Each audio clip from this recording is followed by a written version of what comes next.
Welcome to the Intercut podcast, the weekly show going over the TV, movies, and entertainment that people can't cut away from. I am your co-host, Zachary Shevich, and joining me, he's being digitally de-aged, it's Arturo Zurita. It's that face tuning right there, without the multi-million-dollar budget, just the StreamYard budget. You know, no digital smudge. We got a high budget here on the Intercut podcast. We also got with us the returning champion for our movie star brackets, who knows a little bit something about being 50K and over.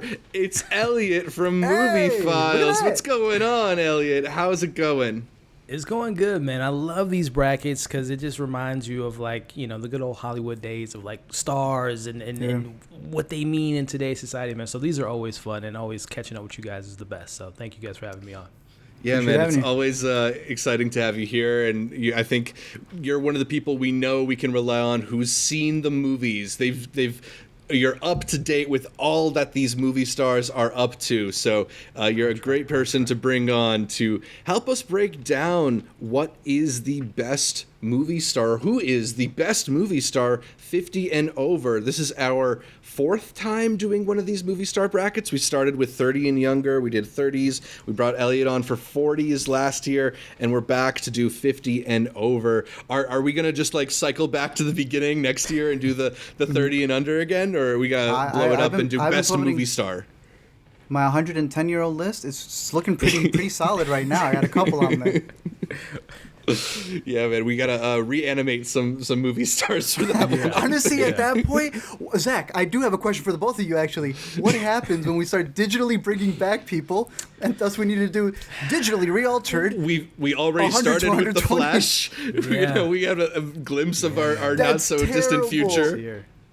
That's horrendous. Man. I can't believe it. Watch one performance for like artificial intelligence recreation of of actors. So knocks us out of the park, though. Can you imagine that? Best not real movie star, or best AI movie star will be the next one.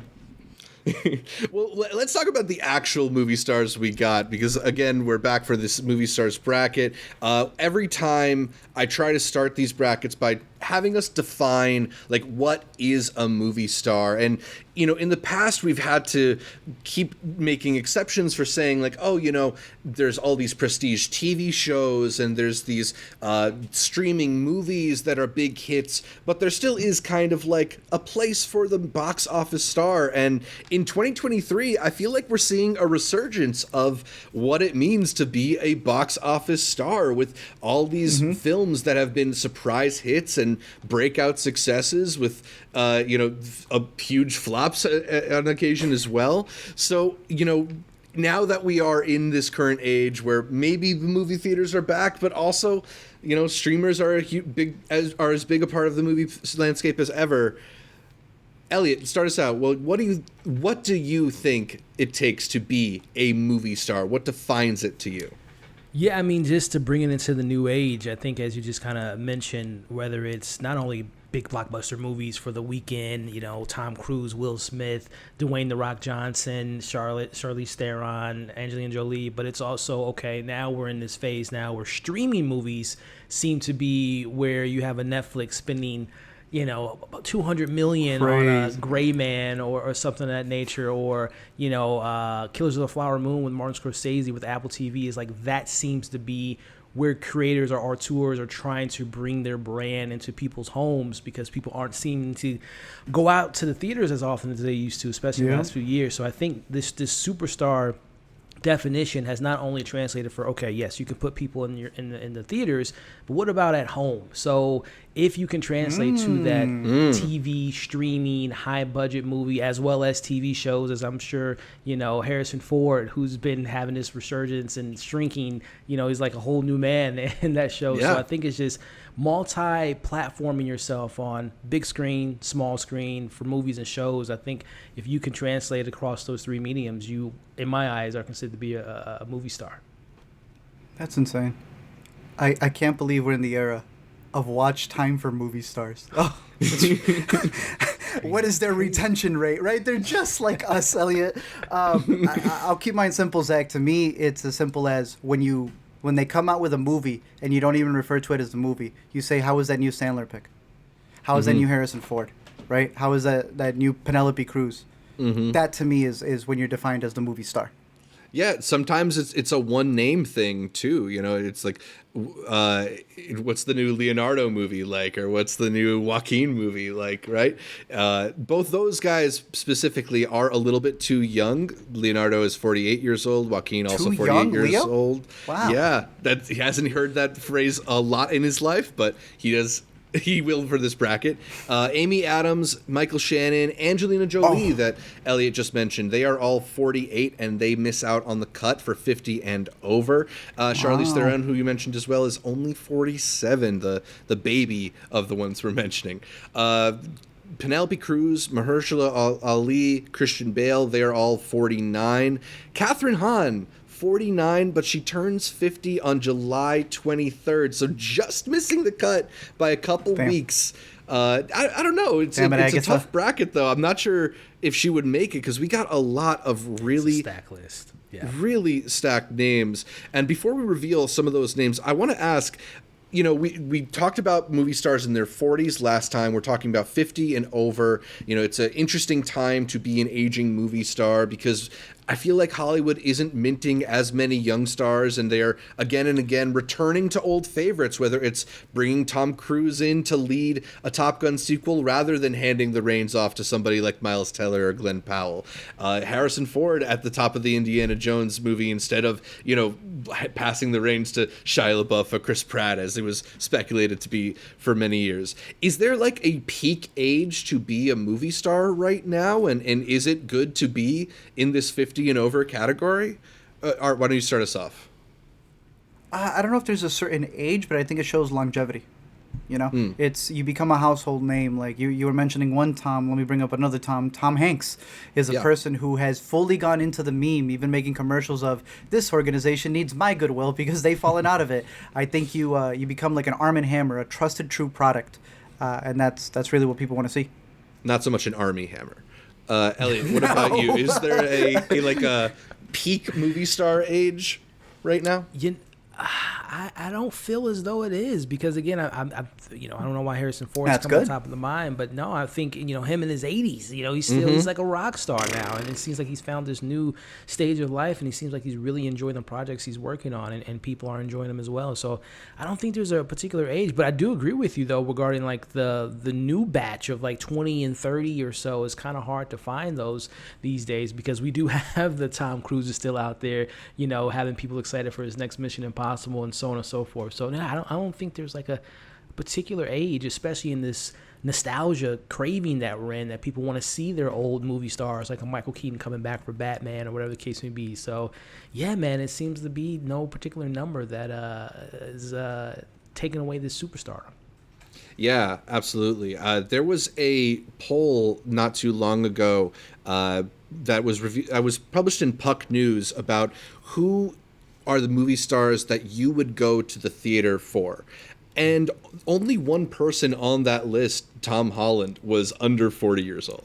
It is primarily people like Dwayne "The Rock" Johnson, Sandra Bullock, Denzel Washington, Will Smith, that have this long-standing relationship, I think, with audiences who have been trained to go to the movie theater to see these actors on the big screen, that people still want to see because that's the relationship we have with them. You know, like, it doesn't feel right seeing a Julia Roberts movie on streaming. It doesn't feel the same as it did when you got to, but like Ticket to Paradise, even if it isn't necessarily like the best movie ever, it still feels like something you have to go to the theater for or something like that.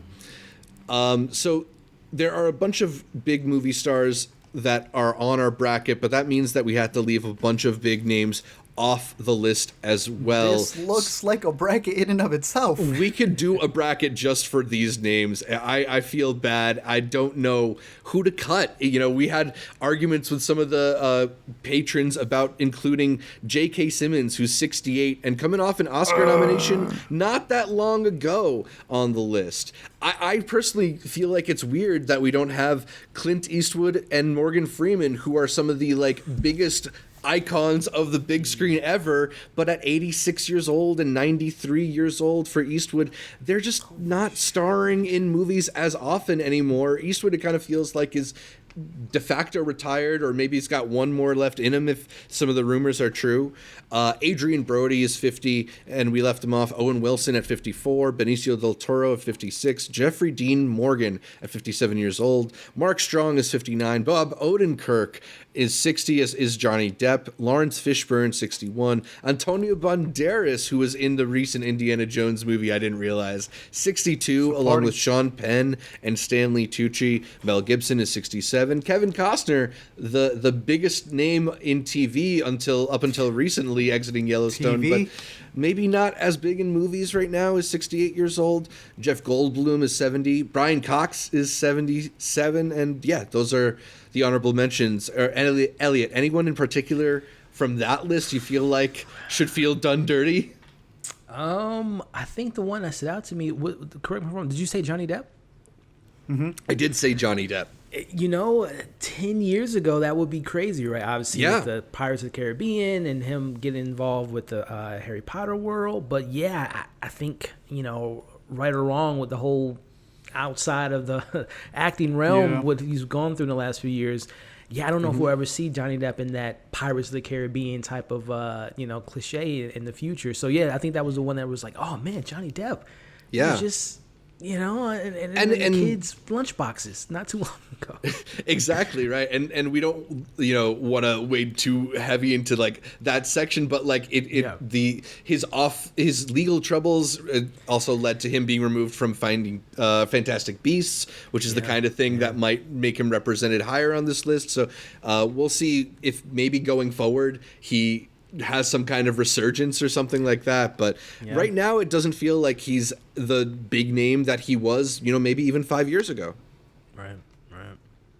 I think out of the whole group there, Johnny Depp definitely has the ability to come back and make another list, which is why it's important to note that when we make these lists, at the period, the date posted below, it's for the actors within the last, we tend to go like 5, maybe 10-ish years for the performances that they brought now, because even somebody like Benicio, Mark Strong, I think Mark Strong maybe would have a stronger sense there, but Lawrence Fishburne, Banderas, a lot of them have become more supporting actors. Sean Penn would easily have made my list 10 years ago. And if we're talking about an overall, for sure, but these brackets have to be for what it is right now. J.K. Simmons would have made it if this was a supporting bracket. If we're talking supporting, yes. Oh, he is killing Best a lot of it. I think that's actors bracket. He is Final Four. It's a rep for sure. Yeah, for sure. But yeah, when you see a lot of these people, mind you, some of them like Jeff Goldblum is another perfect example of maybe not leading a movie as much as he is that perfect extra ingredient in a film. And a lot of them are on TV as well. Brian Cox, who else did I see? Bob Odenkirk, known so much for being Saul. But not that any of them are bad actors or are having a slump in any sense of the way. They just aren't the best over 50 somehow, because this bracket is even bigger than that. I don't know if you have one, Zach. No, I mean, even a lot of them, it's for their own accord, right? Like, it feels like a lot of these actors have kind of intentionally taken a step back and calmed things down. It's like, guys like Gene Hackman, who haven't been in a film for 2 decades. Like, good for him. He's probably my pick for the maybe best living actor over 50, but he's not active, as you were mentioning. So Jack Nicholson, right? Like, we're not even gonna make a mention of Jack Nicholson, right? Jack still Jack.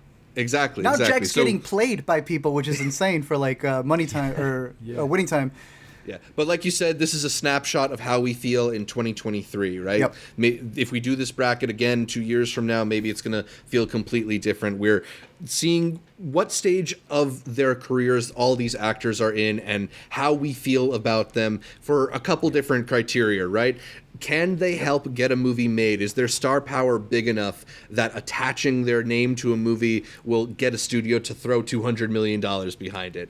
And if you go see a movie starring this actor, do you have some level of assurance that it's good, that it's worth your while, that if you buy a movie ticket, you'll be satisfied with that investment? So with all that in mind, we should get to the bracket, because it is a great list of movie stars from past and present, but, definitely doing a lot in the present. Yes, they are. It's gonna. I feel like the first round in particular is gonna be hard. I tried to go through this myself, and there are so many difficult matchups. We will get to them in just a second, but we want to give a quick shout out to our wonderful patrons, the Academy level patrons: Tushar, Cademan, Connor, Josh, May, Ricky, Joe, Janicia, Tyler, and Benji. And then, of course, a big thanks to the producer level patrons, Yuden Veer, Sam, and Wiley. Thanks again for your support, and a reminder that you too can become a patron of the show at patreon.com/intercutpod, where you can get early access to these brackets and help us make the decision of which actors should be on here. I asked the patrons for their advice. This is the rare scenario where I ran the bracket by our guest and the patrons, and nobody really made like a hard case that anybody should be replaced. Like, it's hard to argue against the 64 names we have collected here, from Toni Collette all the way down to Anthony Hopkins, a bunch of great actors. We are going to go with the youngest pair to start with and work our way through to the oldest. So why don't we get this started with Toni Collette versus Idris Elba, a pair of 50-year-old stars of small screen and big. Toni Collette has been in films like Hereditary, Dream Horse, Velvet Buzzsaw, recently in Mafia Mama, and she's done some great work on the small screen as well in The Staircase. Idris Elba has done a lot of great work on the small screen and stuff like Luther. He's going to be in the Apple TV Plus show Hijack soon, but he also is in movies like Thor Ragnarok, Beasts of No Nation. What was the one from last year? Lion? Beast. Oh, Beast of No Put Nation some got me respect on Beast. confused. Yeah. He fought a lion. Art, kick us off. Are you going with our girl Toni, or are you going with the man Idris? You know, this is where we get into that split about what do we consider the best movie star who we think can put people's butts in seats, and then who do I consider the better actor. The better actor to me is going to be Toni Collette. But do people say, where's that new Toni Collette movie? I'm not exactly sure. As opposed to Elba, honestly, not to his detriment, but there's been a couple of movie franchises where he's been that supporting character, and that's almost a positive to pushing him as a movie star, because they know that adding him to the mix is going to elevate the main star as well. It hurts me to say it because it's Toni Collette almost every day of the week, but in terms of a movie star, I'm going with the one who said it's time to stop the apocalypse in Pacific Rim and picking Idris Elba for this one. I love Toni. Yeah. Elliot, how about you? Yeah, if we were just kind of looking at it from a independent kind of landscape or viewpoint, then Toni Collette for sure. She's an incredible actress, deserves. I think she's incredibly underrated as well at the same time. But when you talk about, again, who's bringing people to the theater, it's Black Superman, baby. It's Idris Elba, Pacific Rim, Hobbs and Shaw, the Thor Ragnarok series, the new Apple TV Plus show. I mean, he's the guy, right? And I mean 10 years ago, it could have been James Bond. So, but it speaks to that. He has that cliche and that clout that he's in the running of a James Bond. So I think it's unfortunate that Mrs. Collette has to go so early. But yes, it's Idris all day. Bro, he's in Sonic. He's Knuckles. Yeah, he's a iconic. DJ. He's a DJ and a rapper right. too. So I mean, he that is a adds DJ. points. Yeah. Although we should maybe not bring up his Netflix DJ show. About that one. Yeah. Or Cats. Right. Yeah, that's the thing about Idris. As much as I love him, like, he is involved, I think, in a lot more like kind of calamitous misses than Toni is. There's maybe a little bit more of like a guarantee of quality with Toni Collette, but Idris is the one who they keep trying to put in top line action franchises. If you need somebody who can believably be the villain against people like The Rock and Jason Statham, Idris is one of the first calls you make. So yeah, I think that's a worthy winner in our first round here. Shout out Bloodsport. The next matchup is Ben Affleck versus Dwayne The Rock Johnson. Interesting. Affleck, who is if we're just talking about who's had the most interesting Hollywood careers, I feel like he might be the person who would win this whole bracket. He's been up and down and up. Kind of feels like he's on the rise right now with a interesting supporting turn in The Last Duel and directing, producing, and co-starring in the Michael Jordan shoe biopic Air for Amazon. But he was also not so recently Batman. And even in The Flash, he had an appearance as Batman. What world do we live in where the Batman's just a little extra thing that he was doing on the side? It was his Dunkin' Donut commercial and the Batman, by the way. Dwayne "The Rock" Johnson, on the other hand, has had a run in a few Fast and Furious movies. He's been on Netflix in Red Notice. He shifted the power of the hierarchy of power in the DCEU briefly with Black Adam, but kind of feels like he's on a little bit of a downswing. Maybe he's been in some films that maybe didn't work and is already going back to the Moana barrel with a live action remake in the works. Elliot, are you leaning towards Ben Affleck here or Dwayne "The Rock" Johnson? Man, if we were looking at, as you guys mentioned, a career landscape of Ben Affleck, how do you like those apples, to directing great movies. He's a talented individual. And listen, it breaks my heart to say this because I am a Batman fan, and he's one of my favorite Batman, Severed Dawn the Suit. Maybe the most comic book accurate version of the character.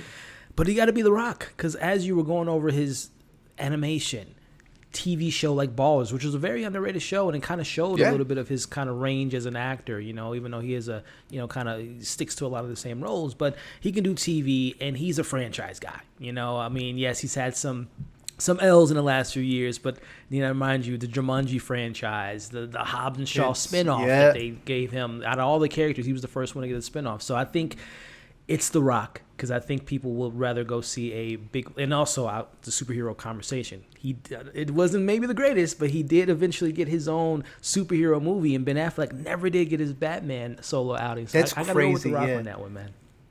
Yeah, I had heard that. I heard Ben Affleck's Batman has been the one actor to play him the most, and yet still not have his solo movie. Solo. It's crazy. If we ever were to do an actor-director bracket, Ben Affleck's going far, and Clint Eastwood's probably entering it. But it's got to be The Rock, dude. Look, if Black Adam, which made money, is considered an L, you're a box office star. I'm sorry. I personally think that even with the L's he's taken, this swing that he's had to do of putting the man put all his eggs in one basket, and it did not turn out well. I don't even think he was the probably go-to man for the job.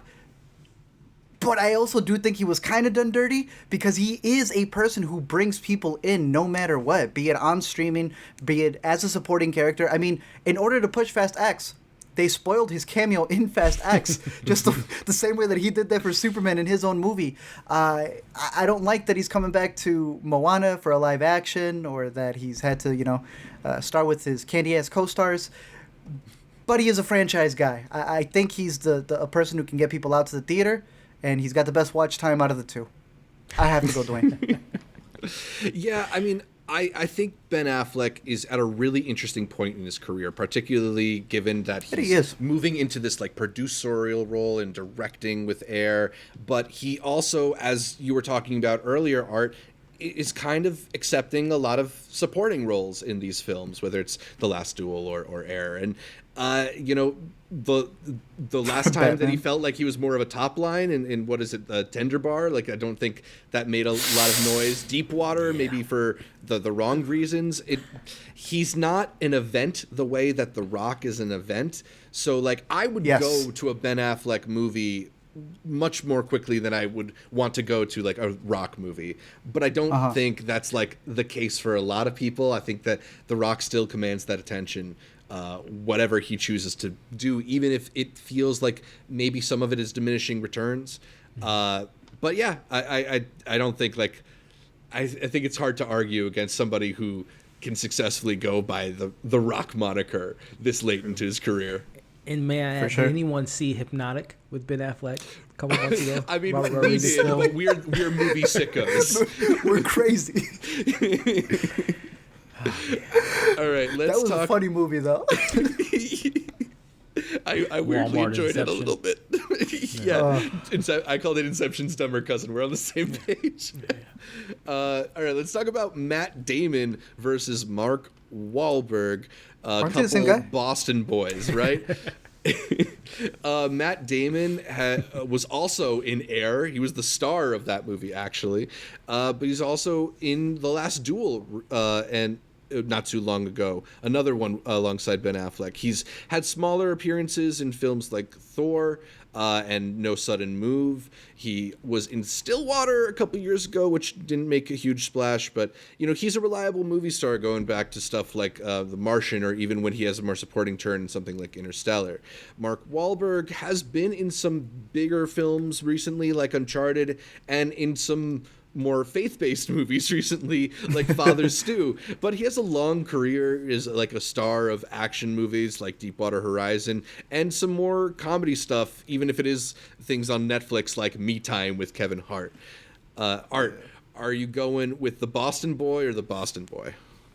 I've always laughed that they say they sign each other's autographs because they get confused all the time. That's always been one of my favorite stories of these two. And I love Matt Damon, and I think he makes the better movies. Yep. But I got to give it to Mark Wahlberg. He is the bigger action star. I mean, if you're going all the way back from Boogie Nights and him somehow making an acting turn into that, to still having the consistency to be a brand, because the man is a brand. The family's got Wahlburgers. He's selling his own workout stuff. He is through and through a franchise machine when it comes to things. He has been able to be involved in some of the biggest stuff. And look, I got to give it to Father Stew. Morbius re-released. And Father Stew re-edited, the Rebirth edition, whatever it was, where he got rebaptized and made it PG-13, got a better re-release for Easter than some other superhero movies. So I'm going to have to give it to Mark Wahlberg. Elliot, what do you think? Yeah, better actor is Matt Damon all day, every day. Yeah. But the superstar is Mark Wahlberg. I mean, you don't... Michael Bay doesn't run to Matt Damon's door to do to carry out the rest of his franchise with the Transformers. So yeah, and plus I got to go with Barry. Barry, they wanted to make the Barry movie, and Mark Wahlberg was going to play Barry. So I mean, I got to go with that. So.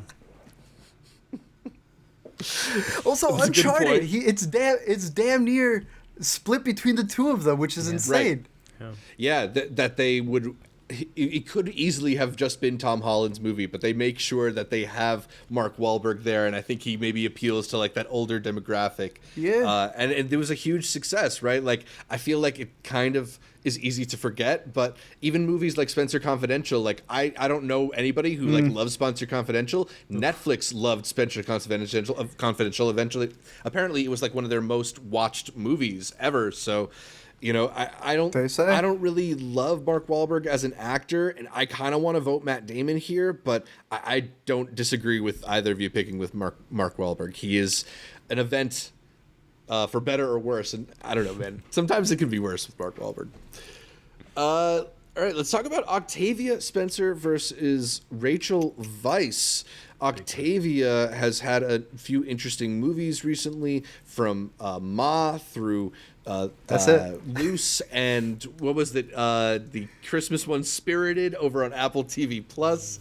Rachel Weisz, she has occasional movie appearances and stuff like The Favorite and Black Widow, but she's kind of more sparing with work. She was in Dead Ringers recently for Amazon, which I really liked, but again, that's a show on streaming, not a movie. So, Elliot, are you going to go with Octavia Spencer or Rachel Weisz here? Man, I think I got to go with the history shows Rachel. I mean, one of my first crushes ever growing up the kids, the Mummy franchise. So, and like you just mentioned, I think, if I'm Marvel or DC, and if I'm looking at, Rachel Weisz and her role, not only in Black Widow, but I would assume to see her again because, her character didn't meet her demise in that film. So I think right now, as far as superstar, if I'm building a franchise or having someone that we love from the 90s, Octavia Spencer, a fantastic actress. But I think, going back to our conversation earlier about like supporting roles and, that one missing piece to an ensemble cast, I think Octavia can fit that billing, but I don't think she's a headliner like Rachel Weisz. So I'm going to go with Rachel on this one. Yeah, and Octavia's been in a couple stinkers recently too, with like Thunder Force on Netflix and The Witches. Oh. Yeah, She needs a new manager, I would say. Yeah, because she can be really interesting, like particularly her more indie work and stuff like Loose. She's so dynamic there. And even though Rachel isn't necessarily somebody who does a lot, whenever she does decide to do a movie, I feel like people really respond to it. People pay attention to it. You know, like Disobedience was like a huge thing for a niche audience, even if it is like a little. She has that down, movie. yeah. Yeah, it resonates. So I'm gonna go with Rachel here as well. Art, I don't know if that's your pick too. Yo, off of Ma alone, I'm going Octavia Spencer. That is a horror comedy to the umpteenth degree. For sure. Love it. Okay, let's talk about Jennifer Lopez versus Cate Blanchett. Jennifer Lopez is kind of turning into a queen of streaming movies with The Mother on Netflix and Marry Me on Peacock and Shotgun Wedding on Amazon. She had a failed bid at an Oscar with Hustlers a few years ago, but like that has only led to people championing her more and more as an actress in the years since then. But on the other hand, Cate Blanchett gave the performance of the decade in Tar, even if she didn't win Best Actress. Like, oh my God. She also does appear in some bigger movies from time to time. She was in Don't Look Up from Adam McKay. She was in Nightmare Alley from Guillermo del Toro. She showed up in a Marvel movie. She was one of the more terrifying villains in one of the better movies in Marvel's history with Thor Ragnarok. Art, are you going to go with Jennifer Lopez or Cate Blanchett? This is actually pretty neck and neck for completely opposite reasons. Because when there's a new J-Lo movie, there's a new J-Lo movie. Like, it does sell. The Mother was on trending for 2 weeks. Yeah. It was massive. So, like, I can't deny that. But I'm also split on Cate Blanchett always delivering in different ways. Like, she can be in a blockbuster. I think she has been one of the best villains that Marvel has had. I love Helena. She's a great side character. She's able to do streaming. She's able to do big movies. She's able to carry something like Tar that became not just an indie hit, but like meme material. She died. Tar died, and they had an obituary for her.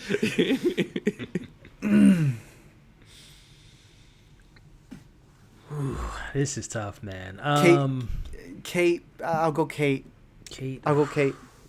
Just to have it on the record, because I don't think J-Lo would go past the next round. But like, part of me would want to say, I do think a J-Lo movie still has that movie star hit to it. People know that there's a new J-Lo movie. Yeah. But you know, I defend J-Lo just a little bit more than most, but sadly not today, because it's Cate.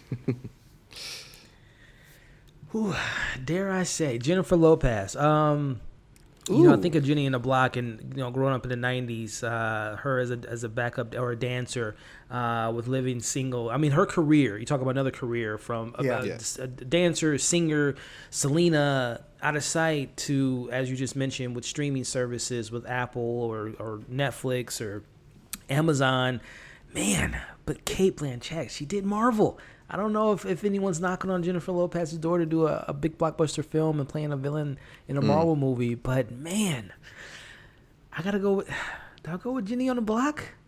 So you're making me want to switch. We know who the better actor is for sure, but I think people are going to J-Lo to open up a franchise more so than the very auteur great actress as Cate Blanchett. Yeah. So again, movie star. I'm thinking of who's selling tickets, who's bringing people to the seats.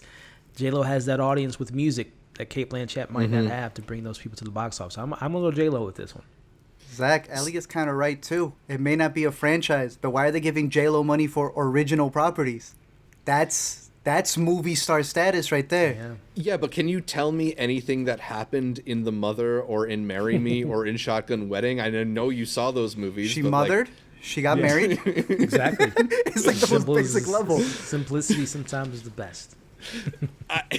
I just feel like there's generally like a lack of quality, a lack of memorability with a lot of the movies that J-Lo has gravitated towards. And while, Hustler's probably being the exception to that, but Cate Blanchett is kind of molding herself into the next generation Meryl Streep, and there's something to be said about that promise of like a generational movie star. She was the whole pull for watching Tar was this is the best acting you're ever going to see. And I think that there's something to be said about that movie star quality of being amazing to watch on screen in a way that I've never really responded to J.Lo much. So I'm going to go with Cate Blanchett here. As long as you're not changing your vote, Art, I think we're going Zach, with Cate Blanchett. I might actually have to go, and I'm just going with you, bro. We'll keep Cate. But just so you know, we record tomorrow. Yeah. I probably would have had a different one. Yeah. Because J.Lo does fit the movie star bill. It's Mark Wahlberg's movies are also boring. It's the amorphous definition of movie star, right? Like on a different day, you might value one thing a little more than the next. You got me with that Meryl Streep thing. You're right. I'm going to bank in on the Meryl Streepness of it. Yeah. All right, I just thought about this. Did we just eliminate Ben Affleck and J.Lo? So they're now walking home with their... This video not sponsored by Duncan. Hey, they'll be fine without us, I think. Yeah, they'll be okay. Let's talk about a couple people that are still in the MCU. Paul Rudd versus Ben Mendelsohn. Paul Rudd, of course, recently the star of Ant-Man and the Quantumania, has done some TV work with Apple's The Shrink Next Door. He's also in the more recent Ghostbusters movie, Ghostbusters Afterlife. He pops up all over the place. He's going to be in the new season of Only Murders in the Building as well.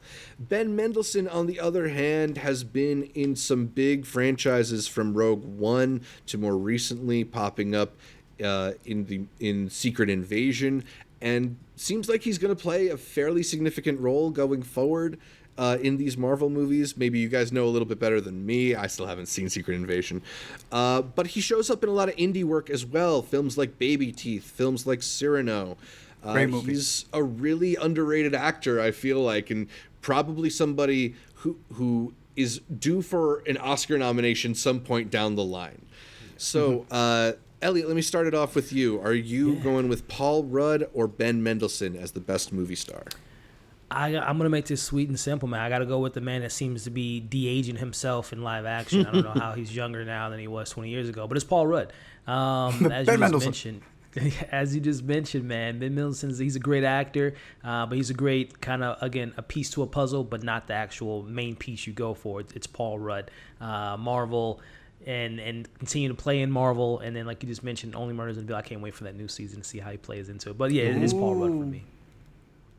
I love Ben Mendelsohn. I'm always attracted to the movies he's making. Paul Rudd. Yeah, I mean, one of them is starring in a Marvel movie, and the other is one of the supporting players in a Marvel movie. So, as much as I love Ben as an actor, I think you got to go with Paul there. This matchup, I'm very curious to see where you guys go with. It is Dave Bautista versus Javier Bardem. Bardem has spent a little time in PG land recently with his turns in The Little Mermaid, which he was fine in, and Lyle Lyle Crocodile, which he was amazing in, like should have been Oscar nominated. He was Oscar nominated weirdly for being the Ricardos, or was he? Or am I misremembering that? But he also had a fun role in Dune Part 1, and, he's an icon. He's got some of the greatest villain performances ever in film to his name. Dave Bautista, on the other hand, has been in a trilogy of Guardians of the Galaxy movies. He's also branching out onto his own with turns in Knock in the Cabin, which he was really memorable in, Glass Onion, which he had a great role in, even stuff like Army of Thieves, Army of the Dead, I guess I should say, and My Spy, where he was the star in kind of like a old school Arnold Schwarzenegger type of role.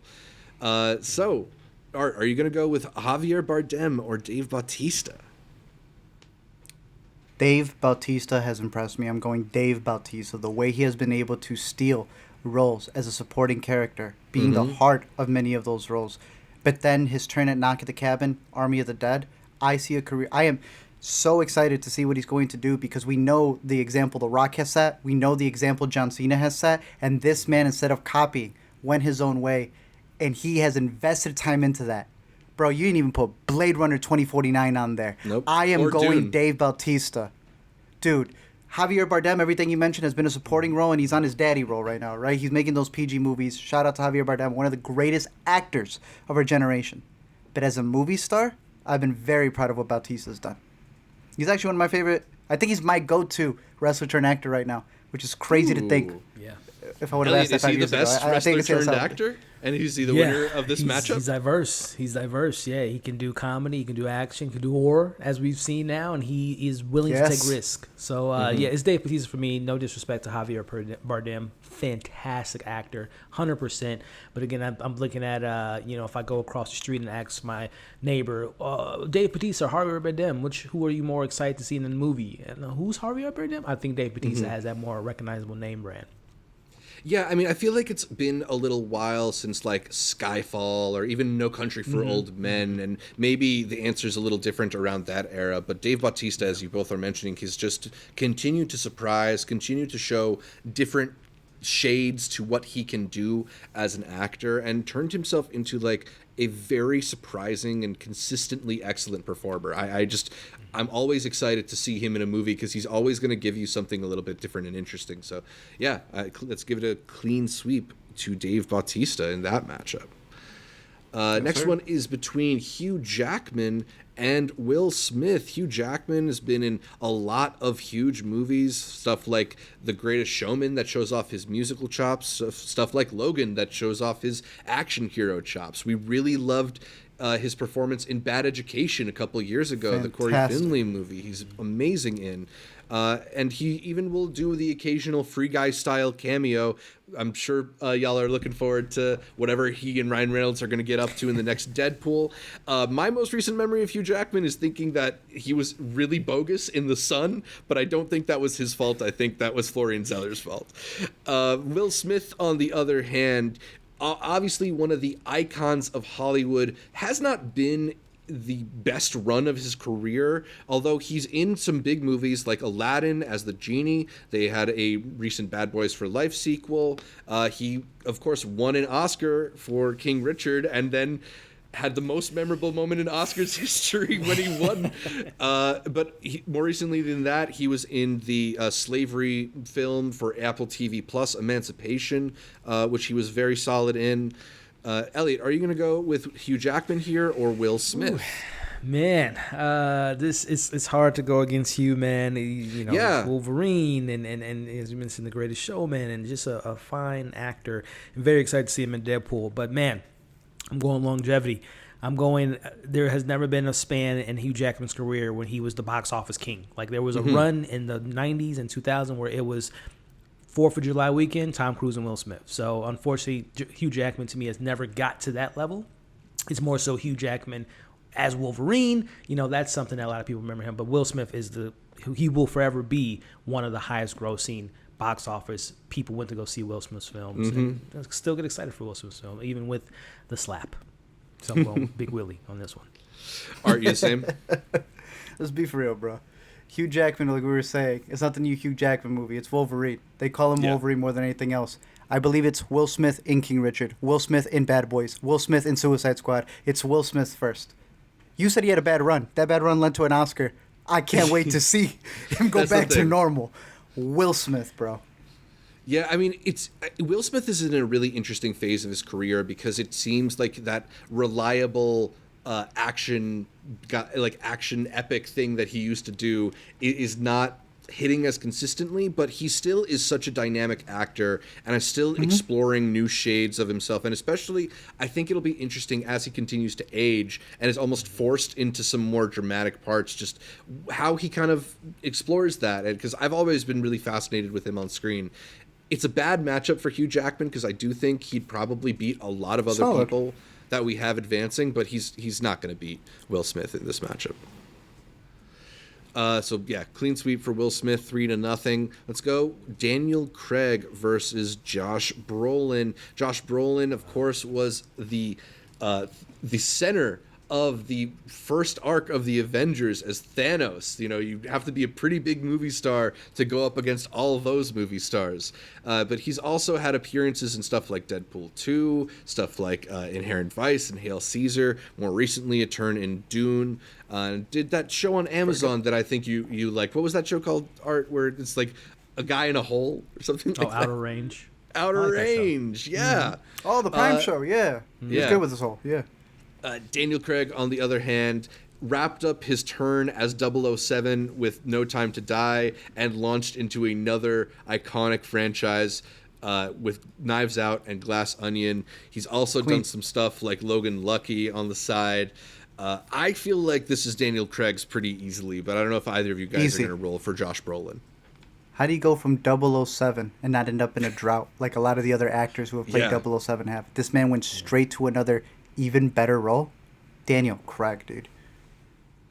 And I love Josh Brolin as an actor, but it's hard to argue with it. Yeah.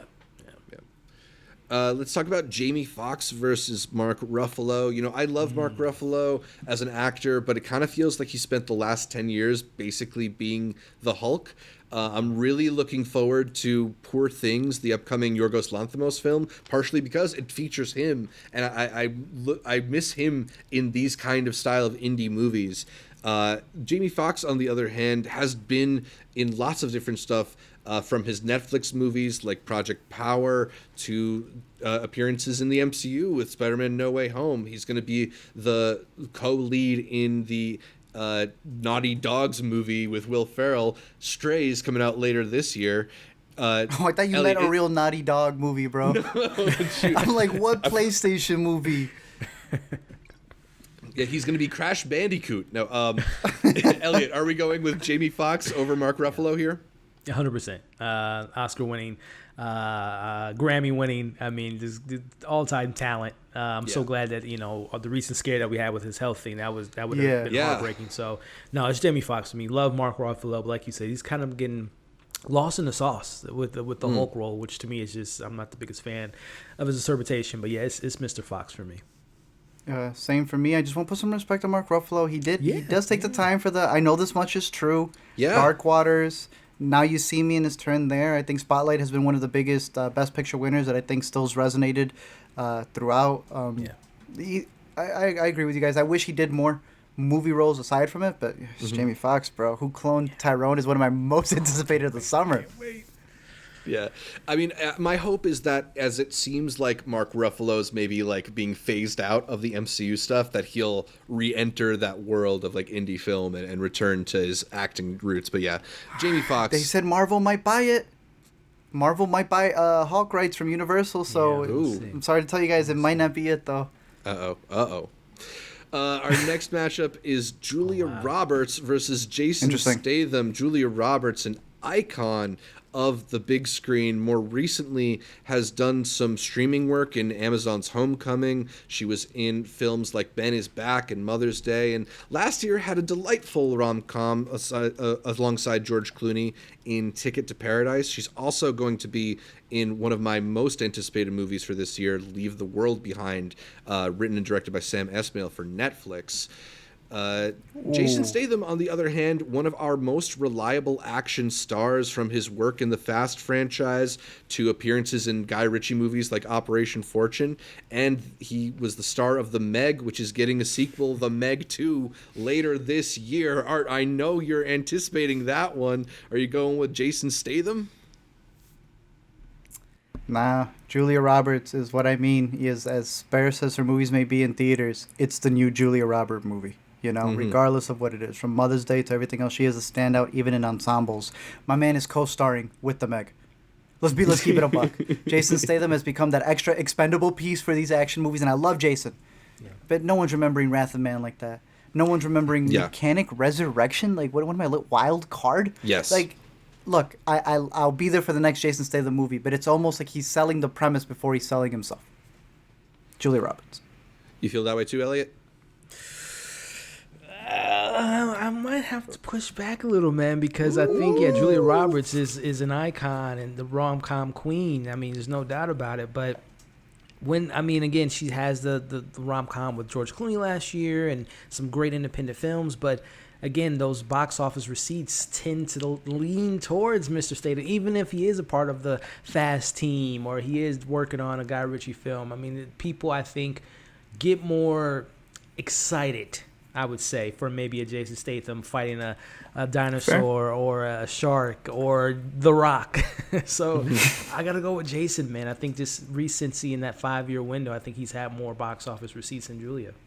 That's fair. You know, I think this also brings up an interesting question when we talk about movie stars. Is like, what is even a big screen movie anymore? And Julia Roberts really made her name on the types of romantic comedies that are largely relegated to Netflix and to streaming generally now. She was never really like a action movie star, and the movies that dominate our box office right now are the kind of movies that Jason Statham has made his bread and butter on. Now, that all being said, there are some movies that Jason Statham is in that just completely miss. Like I just feel like there's not as many wild cards or whatever's Operation Fortunes even in Julia Roberts' resume as there are in Jason Statham's. But it's hard to argue with how many, like, he's just in movies that people see. And I don't know if people go out for Julia Roberts movies in the same way anymore. So I might have to go with Elliot here and pick Jason Statham, even though I love Julia Roberts. I cannot wait for whatever she... Yeah. It's 'cause she went to streaming. I don't know what she thought. She thought she was going to have the... what was the one from HBO with Kate Winslet? Mayor of Easttown, yeah. Mm-hmm. She did not have that gaslit. Yeah. Was it on Stars? Like, I think she chose the wrong platform there. Mm-hmm. Yeah. Mm-hmm. People just don't. And I am excited stars. for the Meg 2, bro. Meg 2 looks crazy. Our next matchup is between Vin Diesel and Will Ferrell. Vin Diesel, of course, the star of the Fast franchise, which is one of the biggest franchises in Hollywood. Outside of that, maybe not a whole lot going on. He does voice Groot, although those seems like that's maybe coming to an end or at least a pause. And he was in Bloodshot. Anybody remember Bloodshot? The last movie I saw when the pandemic hit, bro. It's crazy to think.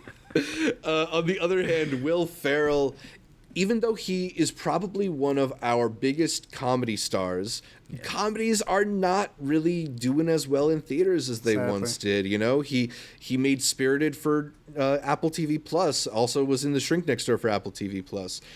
His return to theaters is going to be as the voice of a dog in Stray. It's not leading him. Eurovision was on Netflix. I'd rather forget Downhill. It's been a little while since Anchorman 2 or whatever it was. So are you going to go with the king of the Fast franchise, or are you going to go with the funniest actor in mainstream movies? Art, where are you going? Vin Diesel. Yeah. I want to argue Will Ferrell, but at the same time, like, it's also not the mid-2000s. Right. Yeah. All right. That was quicker than I wanted. Nicole Kidman versus Adam Sandler. Nicole Kidman, of course, welcomes us to the movies. Literally a star. He's in front of all the big blockbusters. By default win.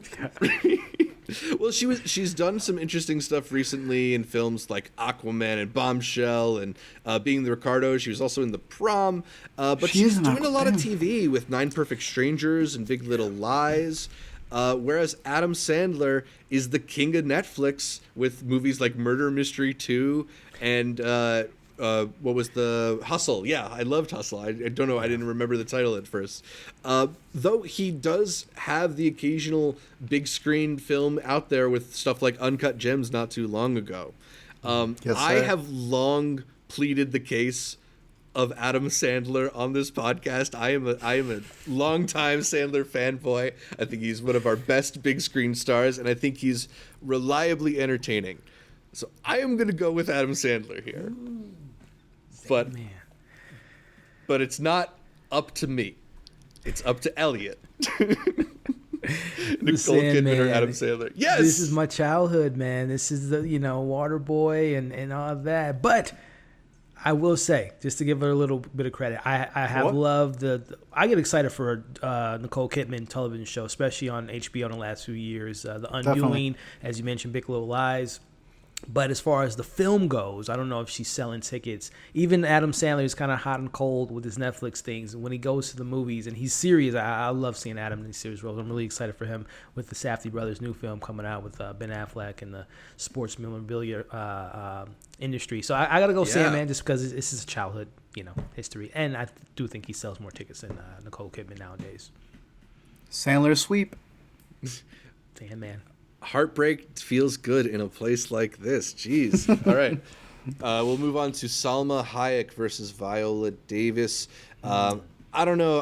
I love Salma, but it kind of feels like Viola is like we talked about, like that Meryl Streep air that Cate Blanchett has. Viola has that as well. Like anytime she's on screen, she has it you're seeing one of the great actors of this generation or whatever.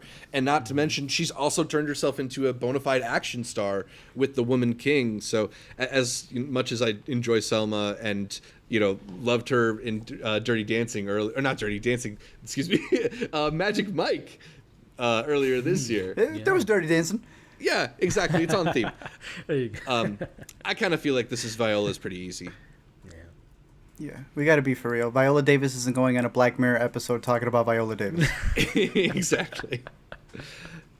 All right, I'm curious to see where y'all land in this matchup of ironclad Marvel men. Robert Downey Jr. versus Don Cheadle. Robert Downey has obviously been taking it a little bit more easy recently since his departure from the MCU and the role of Tony Stark. He was in Doolittle, which who even wants to remember Doolittle? But he's starting to make some more appearances and stuff recently. He's going to be in Oppenheimer this summer. He's going to be in that Chan-wook Park show coming to HBO, The Sympathizer, where he's playing like 4 different parts or something.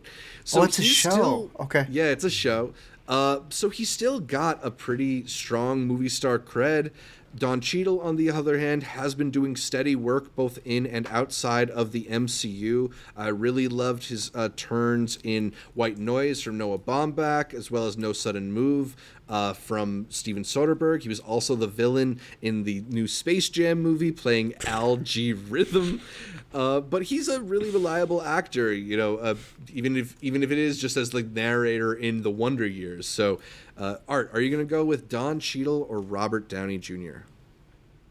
Don Cheadle does have the shortest amount of time for an Emmy Award guest nominated performance, but it's Robert Downey Jr. The man is so big. He's got Junior in his name, and he's never brought up in the Nepo baby talks. Ever.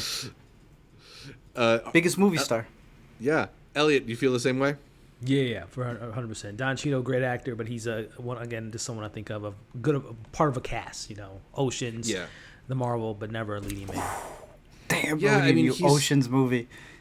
He does appear as a lead in TV, like he did House of Lies, and what was that other one? But yeah, in the movies, he is really at his best often in that supporting role.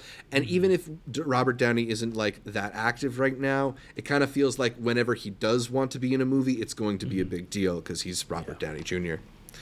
All right, their next matchup is a battle of speed movie veterans. We have Keanu Reeves versus Sandra Bullock. Okay. Semi-frequent co-stars. They also had the Lake House together. Are also some of the most reliable names in Hollywood, with Keanu Reeves returning for a 4th John Wick and a 4th Matrix recently. And was it a 3rd or 4th Bill and Ted? Am I misremembering the numbers? I think it's a 3rd. Third Bill and Ted. Sandra Bullock just had a pretty big box office hit in The Lost City. She had a pretty notable cameo in Bullet Train, but she's pretty reliable, dating back to stuff like Ocean's 8 and Bird Box. Are you going to go with Keanu Reeves or Sandra Bullock? Arturo, start us off. Bro, you have to understand, personally, I think this is the most difficult one. Personally. Not in terms of how they are as actors, but in terms of how I love both of them equally, it's pretty big. Keanu does have John Wick going for him, and that's part of the reason why I want to give it to him, because he's been able to create this franchise. Following up with The Matrix, I'm trying to see what other independent things outside of that he's been able to push. I liked Replicas, if y'all remember that movie. It was a really goofy cloning movie. Yeah. But Sandra Bullock, dude, makes big movies that win her awards. Those cameos stand out a lot. There was no reason Lost City should have done the numbers it did coming off of COVID. And then Bird Box, to me, is the definition of the biggest Netflix movie of all time. Yeah. Yeah. It's one of the rare Netflix movies that actually feels like it has a cultural impact. Yeah. Mm-hmm. I promise this is the only one I'm going to do this for. Uh-oh. But I said all that to not know where I'm ending up. So I'm going to leave it to you guys. Ellie, do you really feel equal to strongly? me. Because this is one of the hardest choices we have to make in the first round.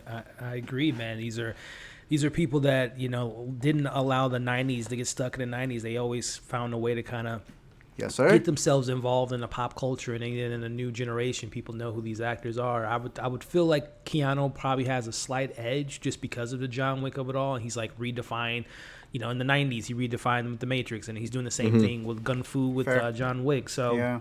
And I wouldn't be surprised going back on, even if it is a John Wick 5, but I feel like there's something in the works with him, either in the Extraction world as the big bad, as we got a little teaser at the end, or the big bad villain behind the Hobbs and Shaw Fast and Furious franchise. Like, I feel like Keanu Reeves and also Marvel, they've been circling his name for a while. So I feel like he's constantly in the buzz of like, okay, what are we going to put him in next? I know he has a comic book Berserker or something that he might be starring in the coming years. So I think Keanu brings people more to that pop culture zeitgeist conversation. But everyone loves Sandra, and I wouldn't be surprised. We talked about Deadpool earlier. You best believe she's going to pop up in Deadpool 3 some way, somehow. Again, just to remind people how much people love her. But I got to go with Mr. Reeves on this one. Yeah, I mean, I feel like you're right. You look at a franchise like John Wick, and yeah, it's obviously like an awesome action movie, but the way that it got launched is so much off the strength of people's attachment to Keanu and his effectiveness and stuff like that. He's been at the center of all these different franchises that have gone on to be iconic and really successful. And he's done it in different ways too. I think people sometimes don't give him enough credit for how good of an actor he is. Like, he's not necessarily like the most dynamic actor with the biggest range, but I think he's extremely good at figuring out what tone a role needs to be and hitting that tone. And he's done it in a couple different ways throughout his career. So, part of it feels like Keanu maybe being a little more eager to work than Sandra. Sandra is at a stage of her career where she can just show up in a movie once every couple of years and either get awards buzz or make $100 million at the box office and then go enjoy her life. And so maybe that's that is a movie star. But Keanu, I feel like if he wanted that, he could do that too. I don't know. Well, it's I'm gonna go narrowly Keanu, unless you. If I may, Zach. Think, yeah. I'm going to give mine to Sandra for only the reason that she can do a Lost City, a Bird Box, all of these one-offs, Gravity, that I don't think Keanu could. I don't think a Keanu solo movie has stood out as much as the amount of solo movies she could do. And at what point does it become a movie star who can make a one-off movie as opposed to someone who joins a train of a franchise, which is commendable. But can you make a solo movie and move on to another solo movie and another solo movie before getting sequelized? So that's why I'll stick with Sandra Bullock. But Abyss Congeniality 3 comes out tomorrow. It's a really good argument. I still just am narrowly going to go with Keanu here, but I feel like it could easily go either way. Yeah. By the way, we'll be posting these brackets to our social media, and I can't wait to see what the Intercuties fill out, because they always end up picking interesting choices. So definitely send us your brackets that you can complete on your own time. Our next matchup is between Djimon Hounsou and Russell Crowe, a pair of actors who've done some supporting work in Marvel movies. Djimon also with a toe in the DCEU, showing up in Shazam, Fury of the Gods, and Black Adam. He was in The King's Man. He was in Charlie's Angels a couple of years ago, whereas Russell Crowe was in Thor, Love and Thunder. He was in The Greatest Beer Run Ever last year, and this year ended up number 1 at the box office in The Pope's Exorcist, somewhat surprisingly. I feel like the answer here is Russell Crowe, although, it is worth mentioning there was that interview recently where Jackman talked about the lack of opportunities that he feel like he's been given. He's not an actor who I feel like shows up as much as I'd like him to in movies, for better or worse. And, you know, while I think he's really great in the roles he gets, it just seems like he doesn't get the chance to be top line in a lot of great films. So I do want to give him some respect while I end up voting for Russell Crowe here. I think Russell Crowe's been leading a lot, and I agree with the article that you had mentioned when he came out and said that, because you look at Guardians and the meme from the first movie, the Who, when you look at what he's been able to do with Shazam, out of both DC and Marvel, out of all the superhero franchises, to me, he is the most underrated supporting actor that they've had. And when that article came out, I think it just showcased it even more. So if he was able to get more roles, I think he'd be able to do a lot more. 100%. But Russell Crowe's been a Russell Crowe, and he's on his goofy accent run at the moment. Craven later this year too. The Russian insane, bro. Yeah, I got to go with Russell on this one, but I do want to give props to what Damon has been able to do, whether it's popping up in A Quiet Place or popping up, like I said, DC and Marvel. Very great, underrated actor. But yeah, it's Mr. Crowe. Definitely. I'm really curious to see where you guys go with this next matchup, because it's between Nicolas Cage and Brad Pitt. Now, Brad Pitt, I feel like, is like close your eyes and picture a movie star and you think of Brad Pitt.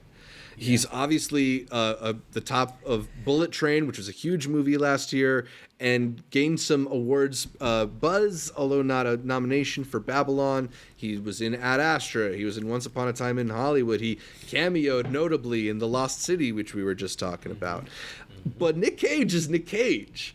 And even though some of the films don't hit, like Butcher's Crossing or Willy's Wonderland, he breaks through in stuff like Pig or stuff like The Unbearable Weight of Massive Talent, even though I didn't like that. I think a lot of people did. He was in Renfield, which did okay at the box office. Not great this year, but he gets movies like that made. I don't know. I kind of want to go with Brad Pitt here, but I also would not be surprised to see either of you go with Nick Cage. Elliot? Man, I love Cage. I love when he goes cageism, man. He's a great actor. He's a great character actor. But I think Art said it perfectly, man. When you think of a movie star, you think of Brad. And the thing, too, that I love about what Brad is able to do, he's been able to take that whole handsome leading man and actually show people that he's a great actor. And he can do the face acting, but he could also do the serious acting and still sells tickets, man. I mean, people still want to work with him, Quentin Tarantino, and then so on and so forth. So, yeah, Brad Pitt is like literally the quintessential Hollywood, been able to survive through the 90s, 2000s, and onward. So it's Mr. Pitt. Like, he is a megastar. Agreed. I love Nicolas Cage, and we're going to see him probably 4 more times at a film festival because he's always doing the rounds. We'll probably never see or be in the same room as Brad Pitt. It's Brad Pitt. Yeah. But shout out Nicolas Cage, man. What an iconic actor. All right, no spoilers, but I was glad to see him in a particular suit recently in a comic book movie. Right. That was pretty cool. Kevin Smith's dreams come true. Hey, just to talk about cameos there. Brad Pitt in an FX show finale. If you haven't heard, that was so out of nowhere. Our next matchup is Ray Fiennes versus Steve Carell. Ray Fiennes was very memorable last year in The Menu. He's also had appearances recently in films like The Kingsman and No Time to Die and The Dig over on Netflix. And an established great actor who's been nominated for 2 Oscars, but he's up against somebody who was also nominated for an Oscar a few years ago in Foxcatcher. Steve Carell has dipped his toe into some more dramatic work in movies like Vice or Battle of the Sexes, but he's also the top-line star in comedies, particularly the Minions franchise as the voice of Gru, but he did films like Irresistible, even though it's a little bit forgettable. He's been in a lot of TV recently with stuff like The Morning Show and Space Force and The Patient, but has a fun turn in the new Wes Anderson movie Asteroid City. So, Elliot, are you going to go with Steve Carell or Ray Fiennes? Man, Michael Scott. Scott Tots. Yeah, man, I think when you said, because I totally forgot about, because I really haven't followed the Despicable Me franchise, but that is a $1 billion franchise. Yeah. It is animated, but it is Steve Carell's role, man. But yeah, seeing him pop up in Asteroid City is always great. So Yeah, Ray Fiennes, fantastic, pure actor.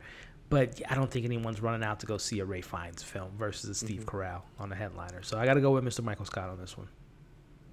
I have to give Ray Fiennes... Yeah, I have to go Steve Carell. But I have to say, Ray Fiennes being in the 007 Daniel Craig's as M, to have the Kingsman, and then just you go on the IMDb, he has no nose in his first pictures because he is the biggest part of the Harry Potter run. True. Probably one of the best actors in a multiple running franchises. Not like a guest star that comes in, but like someone who's been in multiple installments. Probably one of the best. Mm-hmm. Who still finds a way to make the Grand Budapest and the menus and all that. So shout out him. But it's Steve. A really fantastic actor, but he also is somebody who does theater and I think maybe is not as interested in being a movie star. And even though Steve Carell even though Steve Carell is maybe more of a TV star than movie star, he still is a guy who appears on the top of poster in a lot of movies. So yeah, I'm gonna go with Steve Carell as well. Our next matchup is just unfair because we got Michelle Yeoh up against Tom Cruise, and look, no disrespect to the person who beat Cate Blanchett for an Oscar last year. Yeah. But yeah, Everything Everywhere All at Once being one of the big indie sensations at the box office, and just a long career of iconic roles, but also even stuff like Crazy Rich Asians and Shang-Chi that are more recent box office successes. She was a voice in the new Transformers film, and it feels like she's going to get some awesome, cool opportunities based on winning this Oscar, but it's Tom Cruise. Yeah. For sure. I have one thing for you, because obviously we know this is going to be a sweep. But like you said, now being able to get the opportunities, there is the story of Michelle Yeoh originally commenting on Everything Everywhere All at Once, going to Jackie Chan. Mm-hmm. Having worked with Jackie Chan, knowing the opportunities Jackie Chan got above her. I see we don't have him on this list, but if Jackie Chan was on this list, would he be more competition for Tom Cruise? That's an interesting question. I should have put him in the honorable mentions. That's a good call on your part. We found a way. Yeah. He's kind of given up on being an American box office star, and maybe that's a little bit of nationalistic or xenophobic or whatever word you want to use as to we describe go for Tom Cruise. But yeah, we are looking less at the international box office for this list particularly, and maybe that's a fault of our own in not paying more attention to international releases, because it's not like Jackie Chan is retired like Jack Nicholson. He's still cranking out movies. It's just movies that are largely doing well in China and not necessarily as well over here. So it's an interesting question. I still feel like you got to go with Cruise because it's Tom Cruise, and look at how much money Top Gun made. But yeah, it's worth noting for sure. Yeah. Okay, so we'll advance Tom Cruise and go to our next matchup, which is Woody Harrelson versus George Clooney, a couple of people who back in the day made the jump from TV to movies when that was a rare thing to accomplish. More recently, they've both, or at least Woody has kind of returned to TV with stuff like True Detective and more recently White House Plumbers. He had a memorable role in Triangle of Sadness last year and was the star of Champions earlier this year from one of the Farrelly brothers. Yes. George Clooney, on the other hand, has been enjoying fatherhood and his Casamigos money, I think, because He'll show up every couple years and make a Money Monster or a Midnight Sky, and more recently Ticket to Paradise. He had a cameo that I don't know if we want to spoil here in a film as well. But yeah, it definitely is not. He's not the box office star he once was, but he's still the bigger movie star, the better movie star than Woody Harrelson, Arturo. Yes. No question. George Clooney. Yeah, you said he's the bigger one. Clooney. Yeah, it's George Clooney. Yeah. Come on, this cameo that may or may not have happened or was uncredited was the only one that got me in said cameos that was or not uncredited. Right. In that cameo, it just reminds you how big of a star and the charisma, the charm is just endless. Yeah, George Clooney. Elliot, you agree?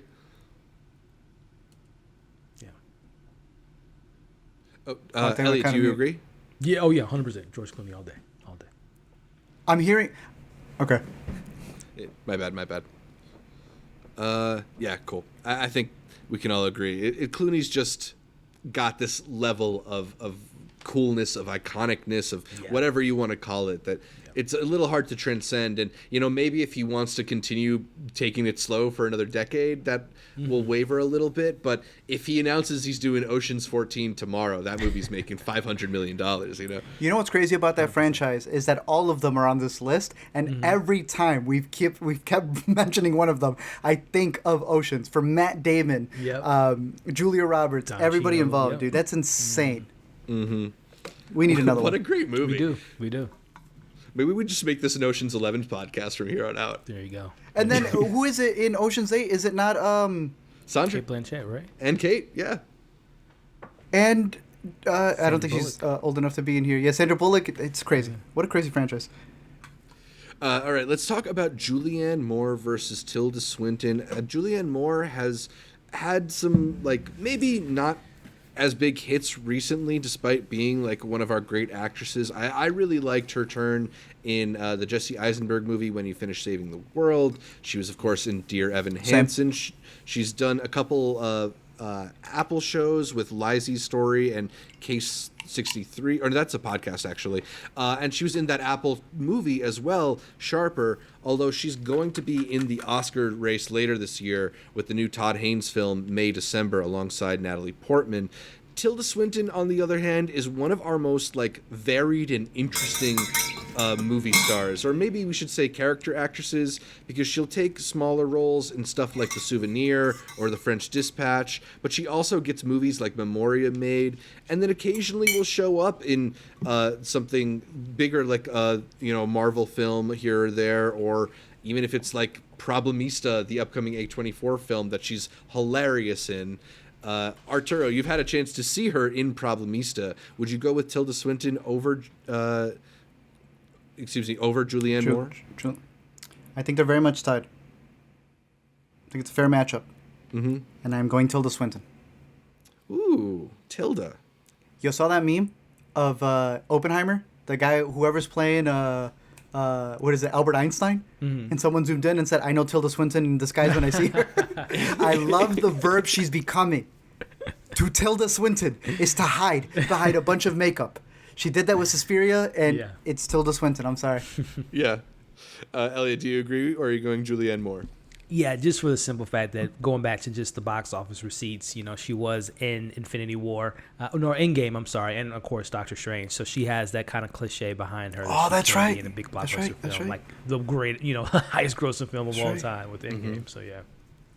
Yeah, it's the thing is, Julianne Moore is a great actress and has a lot of respect for how great of an actress she is. But Tilda Swinton has that too, but she's also kind of has this reputation as being a chameleonic alien or something, and she's just so she's not a great actress. She's Tilda Swinton, right. Yes, that it's a noun or a verb or whatever, I think is really peculiar and interesting, and I just also find it's much more difficult to know what to expect when Tilda Swinton shows up in a movie, which is so much fun. Yep. And one of the things I look for in a movie star. That's Cate Blanchett's nemesis right there. That's the one competition. It's those two right there. Oh, they're great. Yeah, for sure. Okay, let's go with a couple of former British hunks that are firmly in their dad or maybe even granddad phase of their career. 62-year-olds Colin Firth and Hugh Grant. Colin Firth, who was in The Staircase on HBO and was in Empire of Light, the Sam Mendes film. He also had a supporting turn in 1917 not too long ago, as well as a supporting role in Kingsman. And a nice cameo in Rye Lane. I feel like we can spoil that one now. But Hugh Grant has had a bit of a resurgence in the last couple of years. I feel like he took it easy, and now we've seen him pop up in stuff like Operation Fortune, the new Dungeons and Dragons movie, a cameo in Glass Onion. He was in The Gentleman. He was in Paddington 2. He's kind of making a new name for himself, like you said, Arturo, as a bit of a villainous figure. So, Elliot, would you go with Colin Firth or would you go with Hugh Grant? Hugh Grant. Hugh Grant is a more recognizable name, and I think he has sure. I don't want to say brighter future, but like Wonka. I think he's gonna. Isn't he the villain in the Wonka film later this year with Timothée Chalamet? Again, another one.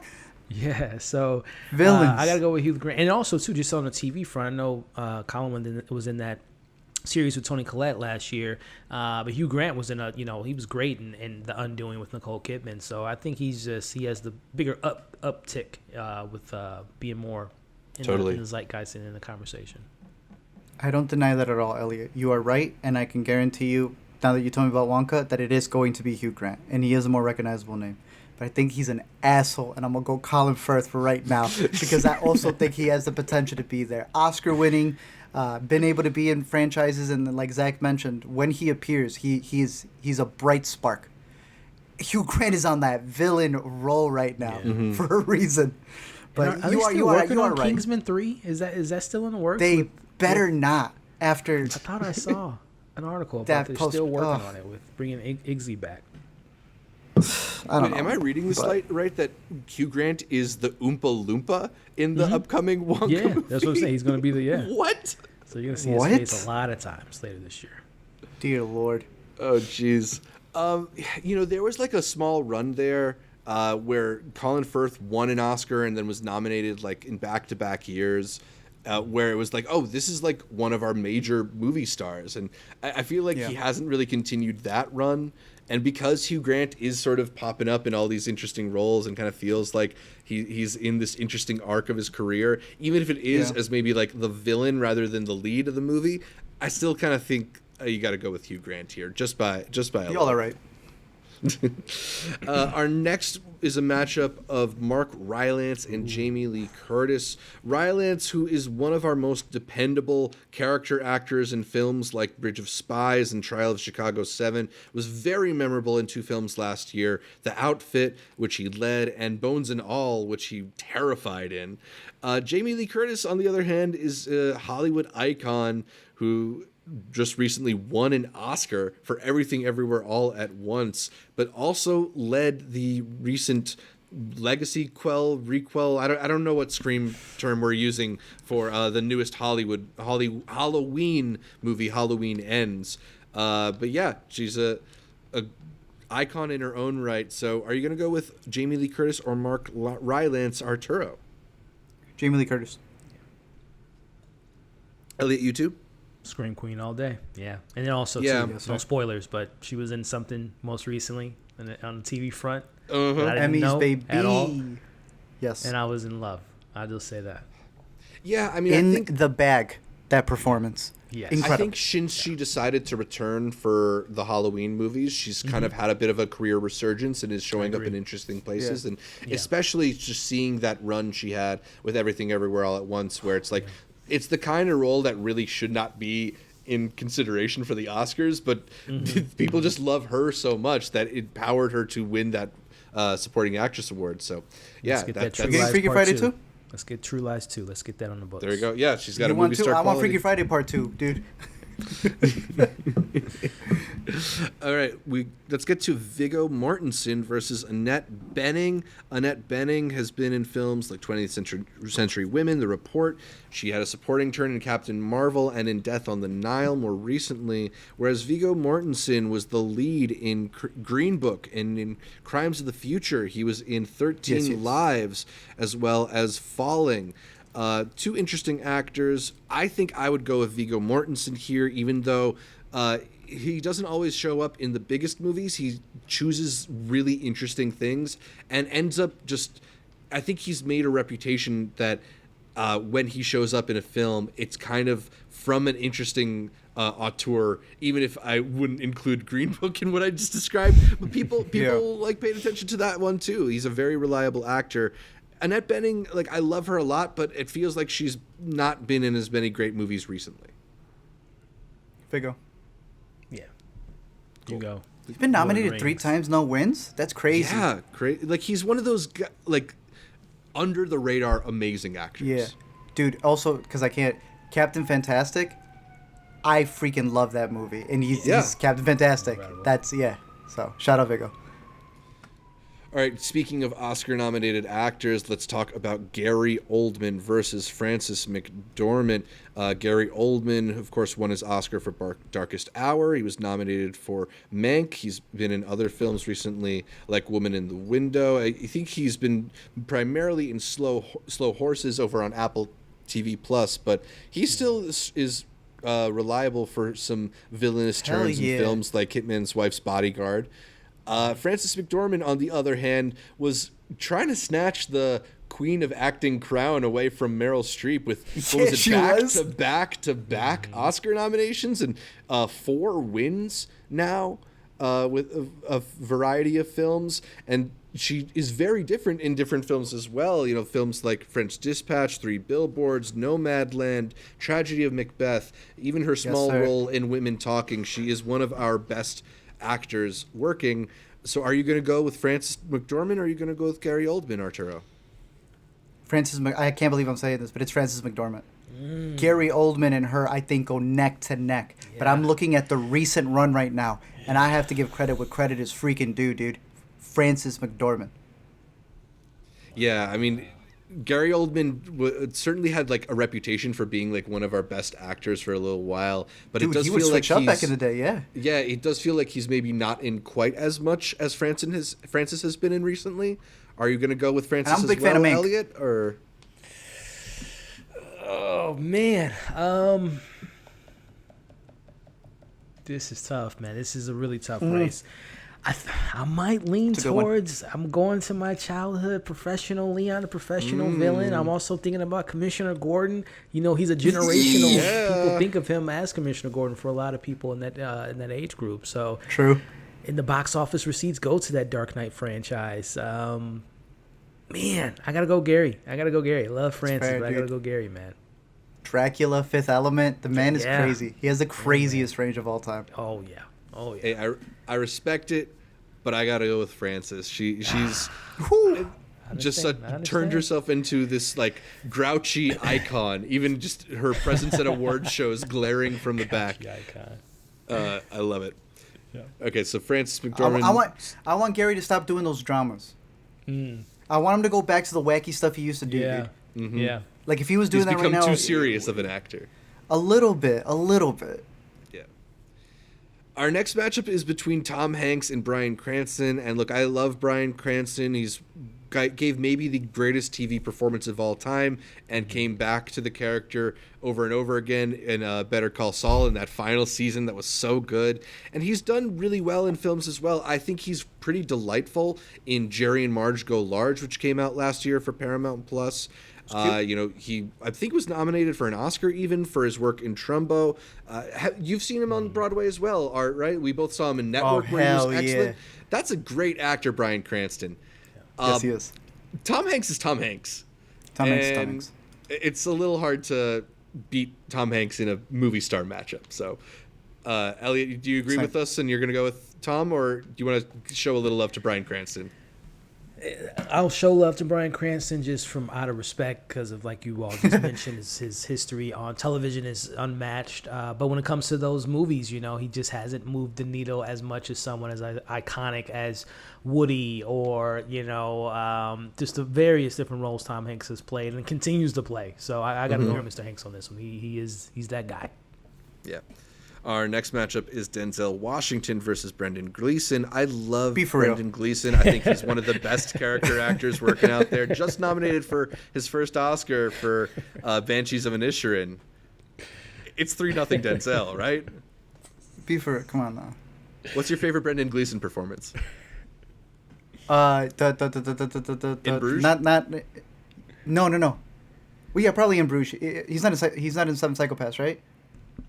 No, I don't think he is. Okay, then it's in Bruges.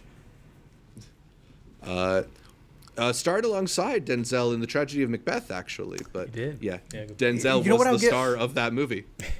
You know what I'll give Gleeson? He's trying to. It's the Gleesons versus the. Oh. Yeah, wait. Tony, that's a better matchup. Come on. What's the better acting family? The Gleesons with Donald and Brendan, or Skarsgård. I was going to go Washington between John David and Denzel. Oh, no. All right, look, Denzel's the GOAT. John David's got a little bit of work to do. But the Gleasons and the Skarsgård are going crazy right now. I literally read an article that Skarsgård is up. Both of them are up for Lex Luthor, Alex and Bill. Yeah, no, that's a whole other one right there. But yeah, it has to be Denzel. Our next matchup is Liam Neeson versus Michael Keaton. Both of these men are 71 years old. Hard to believe it, especially when Liam Neeson keeps churning out action movies like Blacklight and Memory. I still think he was great in Widows a few years back and Ballad of Buster Scruggs. So he's still got some good performances left in him. Michael Keaton has done some great work on TV in Dopesick. He had a great run of films like Birdman and Spotlight not too long ago, but has been in the superhero mire recently with some appearances in films like Morbius and kind of the main marketing focus of The Flash. Would you go with Michael Keaton here over Liam Neeson, Elliot? Some would argue that the Flash and the marketing Batman didn't really bring any seats to the people to the theater. But true. I think as you just kind of mentioned, on the reverse of that, with the uptick potentially of seeing more of him in the Vulture role versus Liam is kind of, last time I've seen him kind of floating around is in that kind of, he's at the movie theaters, but then his movies are, I see straight to DVDs on Walmart baskets. I don't see Michael Keaton on any, straight to Walmart movies. So I think Keaton still has, even though Liam has still managed to stay within the Taken universe and be that kind of father's hero, but I think Michael Keaton is still the bigger draw, the bigger name, and he has the bigger uptick because he's still with Marvel. And who's to say that he might? I know the Batman Beyond movie is off the table for now, but it's still a possibility you can still see him in the cow in the future. So I'm gonna go Keaton. You two are? Do we count TV? Because of Dopesick? I mean, I think it's worth mentioning, but it's not. It's different from being a movie star. That's where, I feel like that's where he's been at the moment. Because even with like the Morbius stuff, he hasn't done that great. I didn't mind The Protégé. Short stint in Trial of Chicago 7. I mean, I could honestly go either way. At least, look, Liam Neeson has been able to put movies in theaters. They do go directly to the bargain bin. But at least I'll get something new with Michael Keaton. I swear it's been the same Liam Neeson movie for the last 5. So it don't really matter to me at this point. I hope they don't get washed up because it sucks that we returned to Michael Keaton's Batman and that bombed. It just bombed bad. Yeah. But I'll go Michael Keaton just off of my nostalgia. All right, well, since both of y'all are going Michael Keaton, I'll throw one vote Liam Neeson's way. My dad recently has just been like going into his Apple TV and voice searching Liam Neeson movies, and whatever pops up he watches. So that's got to count for something, right? Hey, I'll give Liam a credit for popping up in not recent season, season 3 of Atlanta. That was hilarious. I was about to say, out of everything in the last 5 years, that has been the best performance between both of these two. Our next matchup is Bill Murray versus Meryl Streep. Bill Murray likes to show up in supporting roles in comedies. Had an appearance in the latest Ant-Man movie. He was in The Greatest Beer Run Ever. Even showed up for a legacy run in Ghostbusters Afterlife. And he's always reliable to be in a Wes Anderson movie, provided he doesn't come down with COVID. He also did that movie with Sofia Coppola, On the Rocks, not too long ago. Very good. Yeah. But we've spent a lot of this bracket talking about like who's snatching the Meryl Streep crown or who is on the Meryl Streep level. Like Meryl Streep has kind of made a name for herself as the actress out there, and she's maybe not done a whole lot recently with like a smaller role in Little Women, and she was in that Soderbergh movie, or a pair of Soderbergh movies actually, in Laundromat and Let Them All Talk. She also was memorably in Don't Look Up from Adam McKay, but she'll be back at some point. I know she's going to be in the upcoming season of Only Murders in the Building. Is that enough to still give her the crown in this matchup, Arturo? For me, yeah. I'm looking right now that you had mentioned Frances McDormand coming for her crown. I don't know about nominations, but Frances has 4 and Meryl has 3. She really lapsed her with that last one, huh? Yeah, damn, crazy. I'm going to still give it to her just slightly, but I wouldn't mind if y'all went Bill Murray. Elliot? I can't go against Meryl. I can't go against her, man. She still has that magic whenever you see her. Bill Murray, obviously legend, icon in his own right. but I'm gonna go with Meryl on this one. Movies are ending now that she's going to TV. Right? Yeah. She's one of the people who it feels weird to see on TV still. It's like the biggest one, right? Yeah. It's like when Leonardo DiCaprio goes to TV, that's when we'll really know. Well, you want to streaming, Zach, so. All right, in this matchup of old men you don't want to mess with, let's talk Samuel L. Jackson versus Robert De Niro. Sammy J. Just recently top-lining Secret Invasion for Marvel over on Disney Plus, but he also was on Apple TV Plus with The Last Days of Ptolemy Gray, that series not too long ago. But he pops up in a lot of movies. You know, he was in Hitman's Wife's Bodyguard. He was in Spiral. He was in what was the last Marvel movie he was in? Far From Home. There we go. And he was also in Shaft, for better or worse, not too long before that. Robert De Niro is either popping up as like your horny grandpa or as a tough guy in a Martin Scorsese movie. He did The Irishman in 2019, and he's going to be in Killers of the Flower Moon later this year. Had a kind of interesting supporting turn in Amsterdam and in The Joker, but he also does movies like The War with Grandpa or The Comeback Trail and Dirty Grandpa back in 2016. So are we going to go with Robert De Niro or you want to go with Samuel L. Jackson? Elliot, why don't you start us off? Man, De Niro, legend, icon in every way possible. But it's Sam Jackson, man. Yesterday I read an article. Oh, Sam, are you wrapping up the Nick Fury? No, I will come back as long as they want me to come back. And that Marvel train, if I'm not mistaken, I think Sam Jackson is the highest grossing actor of all time with Star Wars, Marvel, Jurassic Park. I mean, the list goes on. So, like, he isn't obviously your Brad Pitts, but he's been a part of the biggest franchises of all time, and he is a box office ticket. Now, again, I don't think he's bringing people to the theaters, but he is leading a Marvel show. No disrespect to legend Robert De Niro. He's not, has his own show, has his own Marvel franchise to look forward to. So I'm going to go with Mr. Jackson on this one. He does have his own movie co-starring Sebastian Maniscalco in theaters right now. That's true. About my father. Shut up, bro. Shut your face. See, it's bringing up stuff like that makes me have to give it to Sam Jackson, knowing that Robert De Niro is one of the greatest of all time. Yeah. Because there's too many weird misses. Commitment to stuff that shouldn't be there. When Sam Jackson's coming in and being consistent in everything he's in. He's in everything. Everything minus Harry Potter. In the Black Panther series that he came out and said. The man is in everything. He's Capital One. That's the Sam weird Jackson. thing, right? Like, Sam Jackson does Capital One commercials, but it still feels more dignified than some of the weird roles that Robert De Niro is taking in these movies. Like, why is Robert De Niro in these, like, straight-to-VOD comedies? Here's the thing. If you were to think of a Robert De Niro quote of recent, it's really bad that the first one I think of is him saying that he wants to have sex in Dirty Grandpa. That shouldn't be the last memory I have of him in the big screen. I might throw one vote De Niro's way since both of you went Sam Jackson. You have to, bro. For the Irishman. Yeah, for the Irishman. And you know what? I heard he's really good in Killers of the Flower Moon, so I'm looking forward to that too. All right, the two oldest actors on our list are Harrison Ford, who turned 80 last year. He's turning 81 in July. Crazy. Wow. Who's the star of Indiana Jones and the Dial of Destiny. He's got a supporting role in Shrinking. He showed up in a couple of the more recent Star Wars movies as well. But he's up against Anthony Hopkins, who, aside from winning an Oscar like a couple years ago for his role in The Father, was in The Son, not a sequel, just from the same director. Had a memorable turn in Armageddon, and also shows up in some forgettable dramas like Zero Contact and The Virtuoso and Where Are You?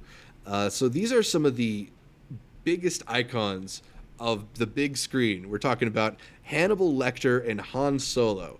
But in the year 2023, Arturo, who's the bigger movie star? Who's the better movie star? Harrison Ford. Harrison Ford.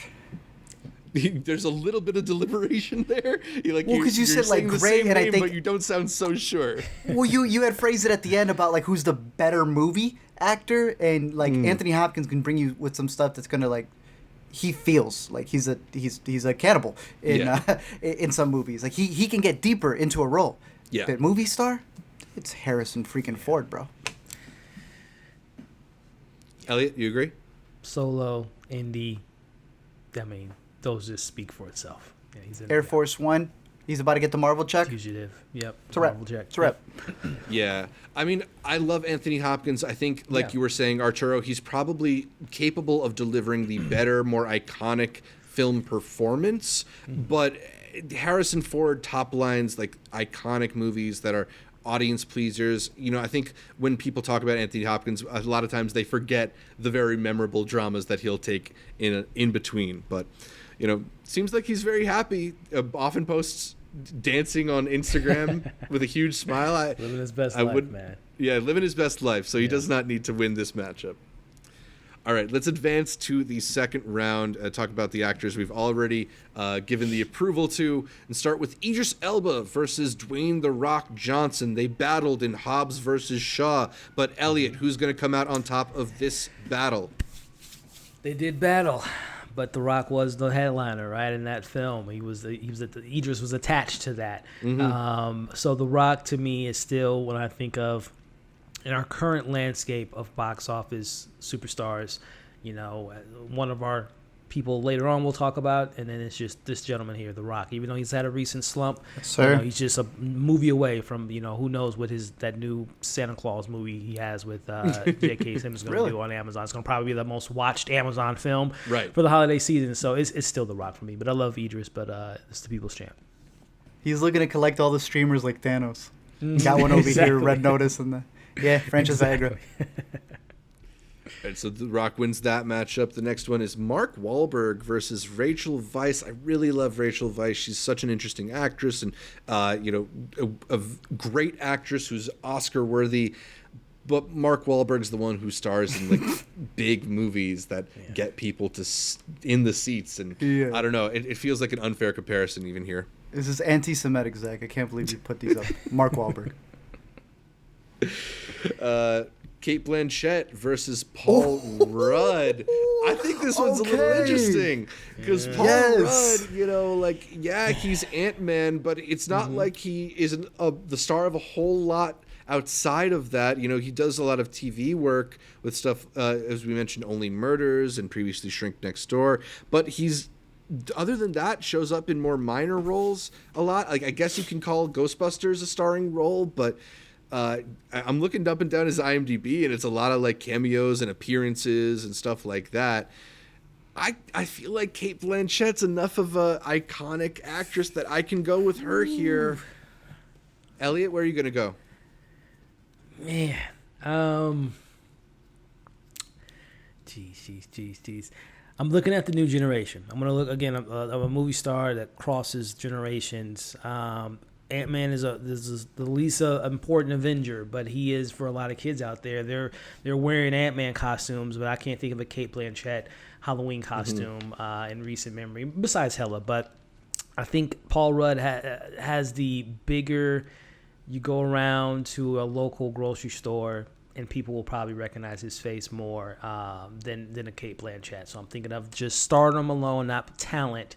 I got to go with Paulie. All right. I gave it to Cate over J-Lo.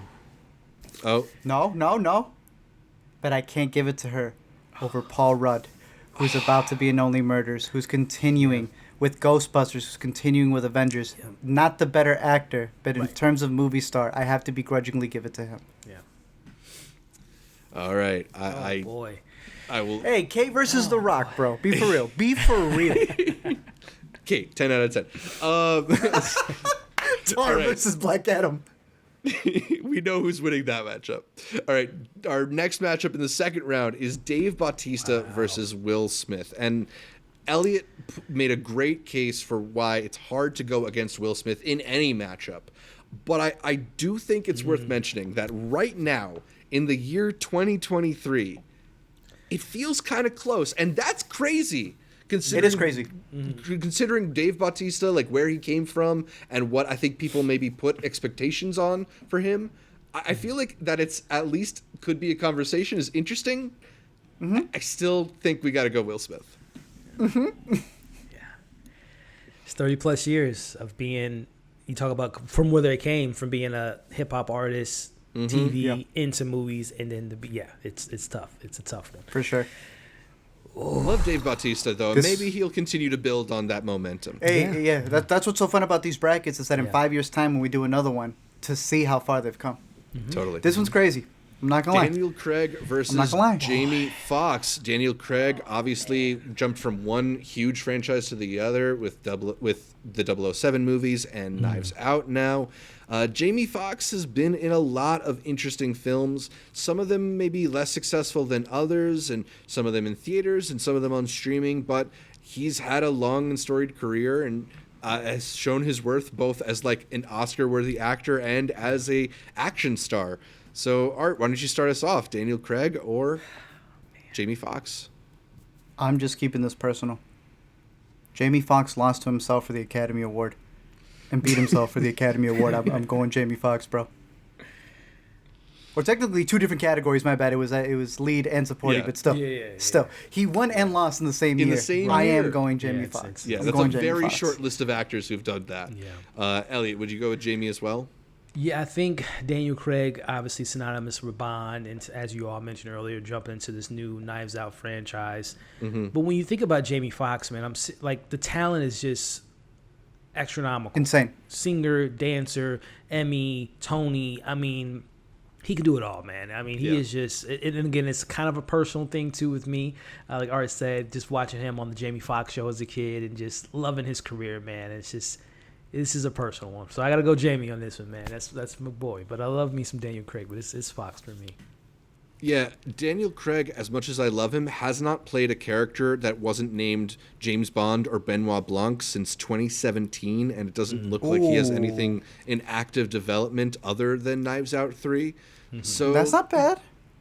I mean, like, it's great, but it's also like Jamie has a bit more variety, and he's trying more things, and maybe not all of it is as successful as A Glass Onion or as No Time to Die, but yeah, he's out there and selling movies off of his stardom. So yeah, I do think I got to go with Jamie in this matchup 007 has the Bond title.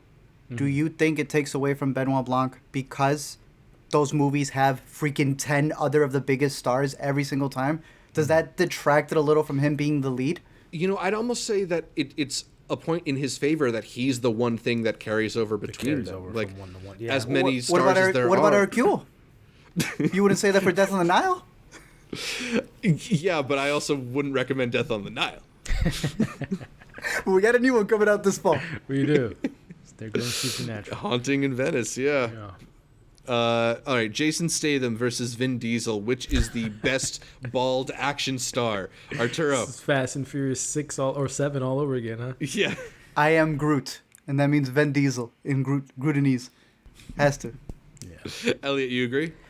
Jason was brought in to the franchise due to Vin Diesel, so yeah, you gotta go. It's the Vinny Vin. Transport himself off this bracket, bro. There you go, Vinny. Yeah, I mean, I feel like Vin Diesel basically like willed himself into being like an icon rather than doing it through 100%. The movies or whatever. Yeah, he's become like this huge force, and I don't know. It'll be interesting to see like how he tries to navigate a post-Fast life, or if he even tries to navigate it at all. To do that. Yeah. Yeah. What was it? 300 mil. I think 100 mil was for him for the last one, so he'll be fine. There you go. Our next matchup is Adam Sandler versus Viola Davis.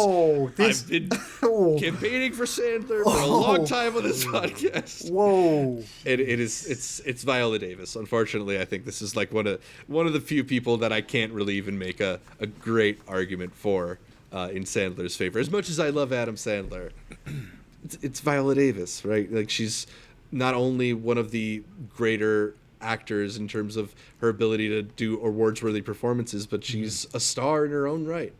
Yeah. Viola for me too. Love you, Sandman, childhood hero. But yeah, it's hey, we'll always have Billy Madison, right? Forever. Arturo, you agree? Yeah, it's Viola Davis. All right, let's talk about Robert Downey Jr. versus Keanu Reeves. Oh, this is okay. Yeah. Art, where would you go? You know, it's you take Robert Downey Jr. and what he has done with Iron Man, and it's the biggest role. But does the biggest role compare to someone who can consistently come in with a multitude of different things? What other franchise does Robert Downey have other than that? Like you said, when he did Doolittle, when he did The Judge. We're about to see him come on this acting run, but it seems like he's got the money to take side roles right now before we see him lead another role outside of Iron Man. I'm surprised to say that I'm going to go Keanu because Keanu's not making a car show on HBO right now. Yep. Elliot, you agree? Oh, that's tough. Because I will say, there is a franchise I'm surprised they haven't made a third one with the Sherlock Holmes thing. That was kind of like his offshoot of Iron Man, but I don't know what happened with that. Yep. But Keanu... Will Ferrell took it. Will Ferrell, yeah. Keanu has managed to, again, I think of this like redefining himself with whether it's the, early 90s and then obviously Neo is an iconic, and this is the Han Solo and Indy conversation. Keanu with Wick and Neo. So Robert got the money, like Art said, but think about icon. I think about Keanu. Yeah, I got to make it a clean sweep for Keanu. I mean, maybe if Robert Downey was more interested in films other than the MCU in the past decade, like he's done a couple of them, has not done a lot of them. And maybe now that he's starting to get back into it, this will be a different conversation in a couple years' time. But yeah, Keanu coming off of John Wick 4, it's hard to argue against it. We need to see Robert Downey Jr. and Tom Cruise link up for Tropic Thunder 2. Hey. Let's just make it happen. Hey. Let's just do it. I'm not sure how people will feel about him playing the dude disguised as another dude now. But I want to see it. I want to see it. All right, Russell Crowe versus Brad Pitt. I love me some Russell Crowe, but I feel like this is Brad's pretty easily. I think you guys would agree. Yeah. Maybe back in the mid-2000s, this is a different story. He's coming off of A Beautiful Mind and Gladiator, but not in 2023. How about Steve Carell versus Tom Cruise? Any love for Michael Scott in this round, guys? Tom Cruise is cruising through this round again. Yeah, exactly. George Clooney versus Tilda Swinton. Okay. I don't think Tilda, as much as she's become an icon, is the level of icon George Clooney was or maybe still is, but she is working. She's more active. So right now in 2023, Arturo, you going to go with Clooney or are you going to go with Swinton? Bro, it's going to be crazy because we just did Paul Rudd versus who I said Tilda Swinton had, don't say beef, but the big competition with, which was Cate Blanchett. I may be a little out of pocket in saying this, but Paul Rudd has been more consistent than George Clooney, and how Elliot introduced him. He has become the sexiest man alive for the new generation. Is it fair to say that Paul Rudd is to a degree their Clooney, the older, suave actor who continues to be in a lot of bigger hits? So while Cate couldn't beat Paul Rudd, I think Tilda can beat George Clooney, and it's crazy to think what would I have chosen if it was George Clooney versus Paul Rudd. Right. Tilda Swinton for now, but I do ask you guys that question: Clooney or Rudd? Ooh. I feel like right now you kind of have to go Rudd. I mean, I feel like Clooney's been absent from the movie theaters. So now I leave you to this one. Elliot, you going to go with Tilda or are you going to go with Clooney too? Or, sorry, Tilda too. I think I got to go Tilda just because she has the hearts of indie fans with working with Wes Anderson, but then she can be recognizable as the ancient one for younger audiences. So I think Tilda has that diversity, which unfortunately Clooney just hasn't displayed in many, many years. Nespresso commercials. And even like the films that Tilda Swinton does that are maybe not like gigantic box office successes, I feel like she becomes somewhat iconic for them, right? Like the number of times that I see clips from Michael Clayton or Snowpiercer or even like references to We Need to Talk About Kevin posted. Like none of these movies are huge box office hits, but they're all movies that have permeated the culture and have left an indelible mark on people who love movies. So yeah, I mean, she's had a crazy run, and I don't think we would answer this question the same way 5 years ago, or definitely not 10 years ago. But in 2023, I'd go with Clooney, Michael. He needs Michael an Apple Clayton's TV co-star. Plus show. I think Clooney needs an Apple TV Plus show to get him back in like the conversation of like in people's mind. What was the Netflix That's movie? crazy that we're even would suggest that about a guy like Clooney, but yeah, I feel like that'd be a good move for him. What was the name of the Netflix movie that he directed? Exactly. Yeah.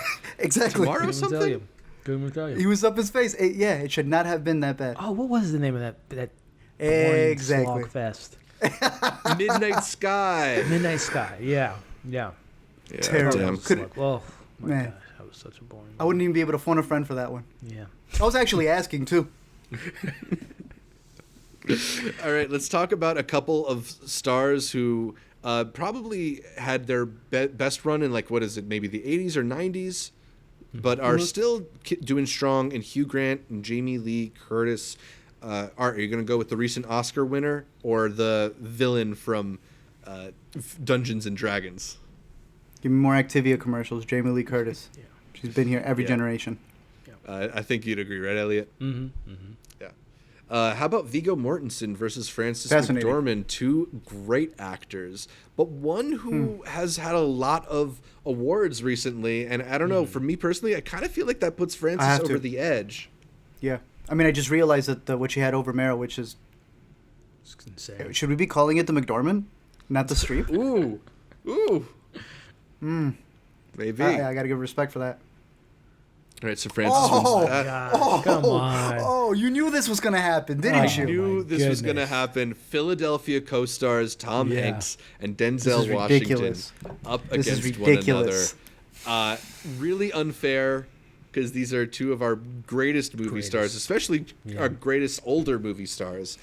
Tom Hanks, who somewhat recently had a surprise box office hit in A Man Called Otto. He also was, I think, a big reason why a movie like Elvis was so successful is because you have Tom Hanks in that role.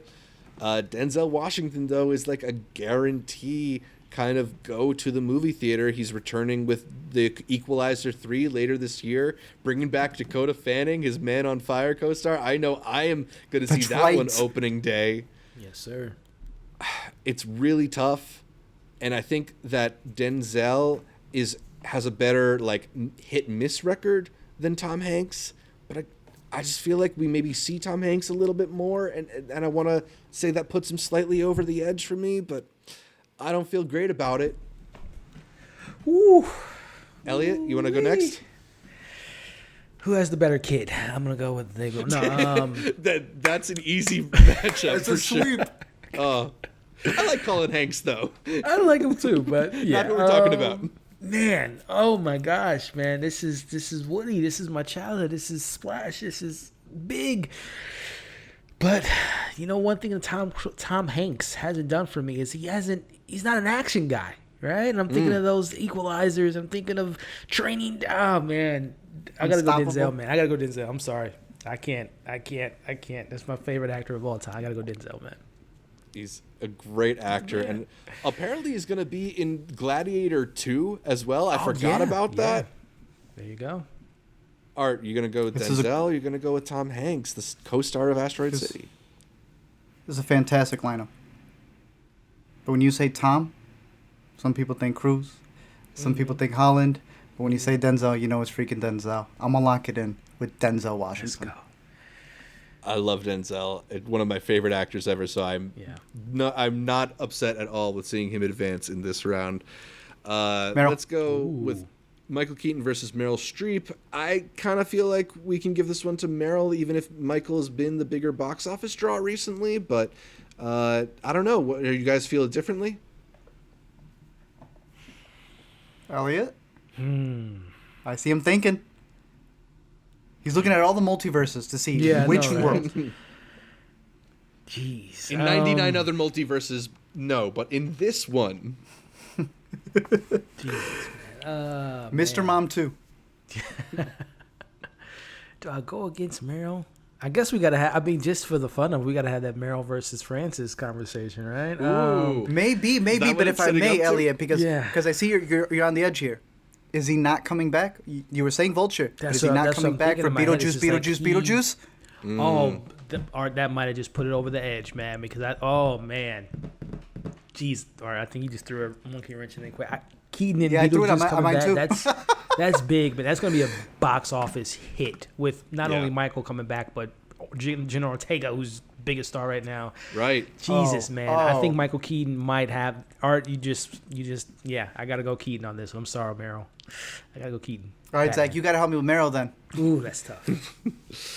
I mean, the thing is with Meryl is like, whenever she does come back in a bigger way, it's gonna be an event because she's one of our great actresses. She's got to compete with Frances. I'm sure she wants to snatch that Oscars crown back losing? from her. Just in the numbers, Iron Lady man, was not in our boring. Iron Curtain, whatever that movie was called, was so boring. See, this would be a much easier argument to make if, like, her last major role wasn't in Don't Look Up, which I'm the only person who defended. You're not I feel helping, like. bro. What is the last big box office draw Meryl has had? Is it Mamma Mia? So Mamma Mia, Here We Go Again. Yeah. Which, that's Mamma Mia's massive for me. Yeah. And the fact that movie like made as much money as it did with like her really being the star of it, I think is kind of worth noting. Yeah, and look, I like Let Them All Talk. To me, that was a funny, underrated little movie that he made on that cruise ship. Yeah. But dude, off of the fact that we have more Marvel stuff, which I don't even care for Keaton, but Beetlejuice and Batgirl.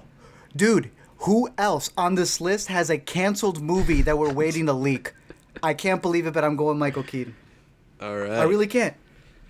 Yeah, Is that even the verb? Let's get nuts. I think like this is another one where maybe like 5-10 years ago the answer would be a little bit different when Meryl was on a run and it felt like Keaton was doing the whole like comeback through Birdman, but yeah, Keaton is in a great phase of his career right now, so hard to argue with it. Yeah, I can't even take that away from him. That's a Meryl Streep role right there. Yeah, Birdman. All right, Samuel L. Jackson versus Harrison Ford to round out the second round. I'm gonna go with Harrison Ford here. I feel like he's often the star, and Sam is a lot of times the supporting actor. Even though he has his starring roles too, it's kind of hard to choose between them. But yeah, maybe by a little bit Harrison Ford. I also really love him on Shrinking. Art, you also going with Harrison? I have to. Yeah, they've got Samuel L. Jackson making 5 times the roles for every Harrison Ford role that he's got going on. I got to go Harrison Ford. He's got a little more of the event thing going on than Sam right now. Elliot, you want to show a little of to Sam Jackson, or are you also in the ring? I love for you, Sam. It breaks my heart to do this, but yeah, it's the iconic characters that Harrison has played at this point that just is hard to beat. Yes, sir. All right, so circling back to our final 16 stars, we got Dwayne "The Rock" Johnson versus Mark Wahlberg. Kind of feels like these two should be in a Netflix movie together, or like they already have been, but I didn't watch it. No, like that's Red funny. Notice, I got it. Feels it's because like they both work with Kevin Hart a lot. There you go. That's the connecting. I'm going Rock. That's I'm their going Kevin Rock. Bacon. You're going Rock? Yeah. I feel like that's the better choice here, as much as I kind of think The Rock is in a lame period of his career, but I don't know, man. He still is a major force in the box office. It's hard to argue against that. Sir. Paul Rudd versus Will Smith. All right, Elliot, let me hear the argument for Paul Rudd. The argument for Paul Rudd, he's had a pretty clean whistle of a career, I could tell you that. Yeah. No controversies at all. So it's Will Smith? Yeah, it's Willie. I'm trying to think of something with Paul, but it's unfortunate. It's not unfortunate, but yeah, it's Will. Yeah, I mean, as much as I think he's a lot of Ant-Man's success is built off of people's love for Paul Rudd and that Paul Rudd personality, he doesn't have a lot of huge hits outside of that. Even stuff like I Love You Man or whatever, it's not on the level of the hits that Will Smith is capable of. Jamie Foxx versus Vin Diesel. Wow. The proven Fast and Furious track record versus Jamie Foxx's more eclectic career. Arturo, are you going to go with Vin or are you going to go with Jamie? Yeah, so one of those interesting ones again where when Vin hits, it's an insane astronomical number like Fast X. People are saying, oh, what a flop. It's the number 3 worldwide biggest movie of the year. Fast X, even with that insane budget. But then, like you said, what the heck's Bloodshot, right? Not Bloodsport, Bloodshot. Yeah. I'm a fan of the Riddick series as well, but like those movies don't do hits. And if I'm taking my personal bias for it, as much as I'm a defender of the Riddicks, I'm a much bigger fan of the risk Jamie Foxx takes. Jamie Foxx may not have a massive hit like Vin Diesel has, but he will be in a Edgar Wright movie that's going to be remembered for a long time. He will be, one of the greatest talents that we have. I've heard Vin Diesel sing, so I'm going to give it to the singing that Jamie Foxx has done. Elliot, do you agree? So I'll say this, Art. Even though they have been failed attempts, he has at least been given the attempts of a Triple X, a Riddick, and all these kind of last Witch Hunter, whatever that nonsense was. Dungeons and they Dragons give him the vehicle to lead something. Jamie has been in the last few the supporting. He comes back in a $1.9 billion Spider-Man as a supporting character versus what Vin has. So man, the talent over the box office. Jeez. I gotta go box office on this one, Vin Diesel, because not only is it the Fast, but it's luckily for him he has also the Guardians and he's in the Avengers, so he has, he's Iron Giant too. So there's. Stop, bro! I'm staring at the poster right now. Don't do me like that. It's a good argument for Vin. I feel like ultimately though, part of the best movie star equation is your ability to kind of do a variety of stuff, and Jamie is one of the most gifted in terms of the range of types of performances that he can give. He can do ultra serious action star, he can do goofy sitcom dad, and he can do everything in between them. And maybe Vin has the better box office track record, but a lot of that is really attached to a franchise that went away from him for a couple of films too. I think they're capable of doing Fast and Furious without him, even if he doesn't feel like he'll allow them to do it. But Zach, I don't know. A question for you though. Yeah. Jamie Foxx has been rumored and circled around the Spawn movie for the last 10 years. Stop, Vin bro. Diesel was in the same vehicle of who would have brought the Spawn movie to the big screen first? Is it a Vin Diesel produced starring in Spawn, or is it Jamie Foxx? That's a very good argument to make, Elliot. I put Jamie Foxx. Well, Jamie Foxx might be the better fit, but does Jamie Foxx get it made as quickly as that's right. Vin Diesel? The power in Hollywood. True. That is tough. Vin Diesel is in Saving Private Ryan. He is. Which always blows my mind. He can act. That's the thing that's crazy about Vin Diesel. He just chooses not to. Yeah, that's the thing. I like him in that smart? Sidney Lumet movie, Find Me Guilty. I feel like that's an overlooked part of his career, but he just doesn't seem to want to do that as much. Room? Was it a movie Boiling Room, something in the 90s? Oh, bro, why are you doing this to me, Zach? I might have to switch to Vin Diesel. I'll do the vote for you. I'll give it to Vin Diesel. Elliot but Jamie Foxx is in Collateral. Yeah, Collateral, which is one of my favorite, maybe my favorite Michael Mann movie. Yeah. Starring Tom Cruise, though. and at this point 20 years ago almost. Yikes. Yeah. Okay. All right. This is kind of an interesting matchup. Viola Davis versus Keanu Reeves. Viola, as we've mentioned, is always a guarantee to be in awards consideration and had Woman King recently, but Keanu has the better track record when it comes to big box office successes with a variety of franchises to his name. So, Elliot, why don't you start us off? Are you going to go with Viola Davis or are you going to go with Keanu Reeves? Longevity. From the joke around to the 80s of Bill and Ted to get into the action vehicles with Speed. And then, again, Neo. And now John Wick. Mm-hmm. And more recently, obviously, Viola with whether it's Amanda Waller or Woman King. But I got to go Keanu, man. The guy is just... And it's the crazy thing about this, because we know who's the most talented. Is that he has done the same. He's managed to be the same character essentially, or just the same emoting the same emotions, but he has still been able to do what works for him, and it's led to this awesome career.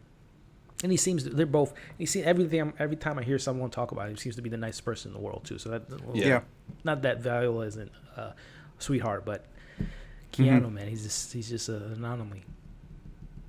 I have no problem with him winning. I have no problem with Keanu winning, but I'm not going to give it to him because there's only one actor who was said by Michael Jordan to play his mom. And that was Viola Davis, or else the movie was never going to be made. And I see that it's best movie stars, and we've been flipping between best and biggest, and this is the one round. Well, I as a producer am going best. That is a great. And I would love to have Keanu. Don't get me wrong, but for me, bro, Zach, we drove in at South by because I wanted one interview that I was waitlisted to possibly have for air, and there's only one person in that damn cast that I wanted to talk to more than anybody else, and it's freaking Viola Davis. We didn't even attempt to go to the Keanu Reeves one, which I also did want to go to because they were giving out coins for John Wick 4. But we drove down there for Viola. I'm going Viola Davis. I really love Keanu Reeves, and especially coming off of John Wick Chapter 4, it's like very easy to be like, this guy is the movie star. But I think it's not a wrong choice. I think we also sometimes forget the replicas out there and the destination weddings out there and the movies that he's done where he's like good in them, but they haven't really hit that same way. And Viola might just be like a slightly bigger event, you know, even when she shows up in like Suicide Squad stuff, right? Like she commands a level of like attention for her choices that maybe Keanu doesn't sometimes, you know, like Cyberpunk being a thing that was a big splash too, but in a different world. I don't know. It's tough. It's tough to choose. Zach, can I have one? Yeah, let me go. Do you remember the trailer for Suicide Squad, the first one? That actually convinced people that it might have been a good movie before we saw it? Of all time. And who's the one leading that trailer? Viola freaking Davis. Let's go with Viola Davis in this matchup. Yeah, and she's gonna have her own show too in a couple years with. Wait for it. What do you mean? What do you mean? Really? The Wahlberg show. Is that what it's called? She has her own show. James Gunn literally gave her own show on that the DC. Yeah, slate. Waller, yeah. Oh no, I like the Amanda Waller show better. Amanda. Our next matchup, a couple of the biggest icons of the big screen, Brad Pitt and Tom Cruise. Ellie, are you going Bullet Train or are you going Top Gun? Top Gun. I gotta go with Mr. Cruise because I feel like he is the only one in Hollywood that can make Steven Spielberg come to him and say thank you for saving movies.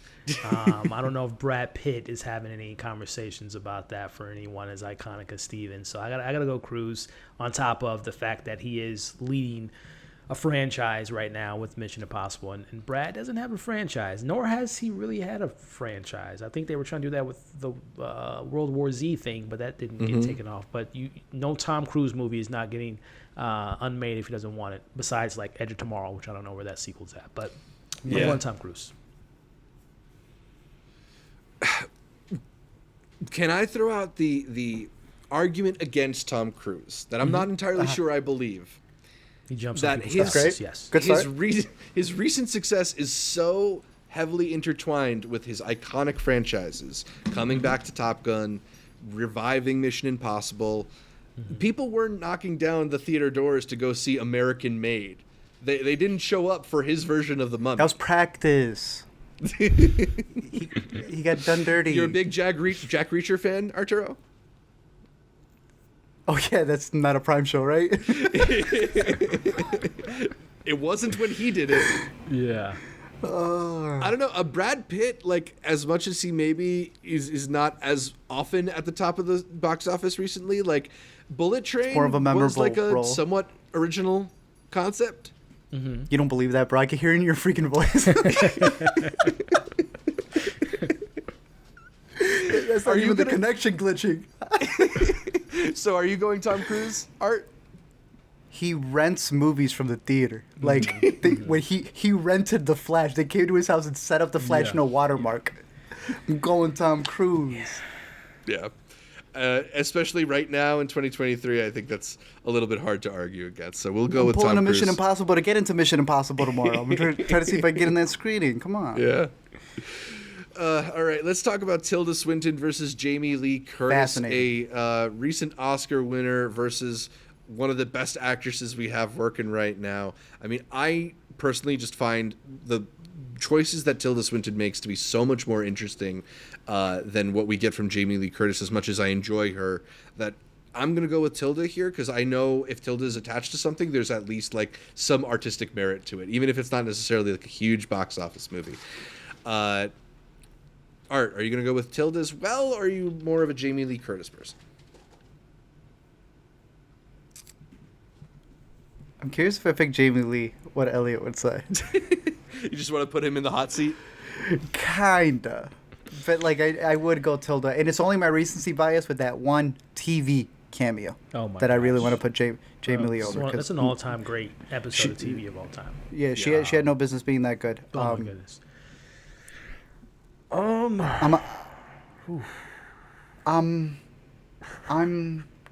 gonna go Tilda. Ooh. Oh, okay. I'm gonna go Tilda. Making life a little easier for Elliot. Oh, man. Gosh, listen. She's carrying... I might switch, though. She has a whole entire genre labeling her as the queen of horror.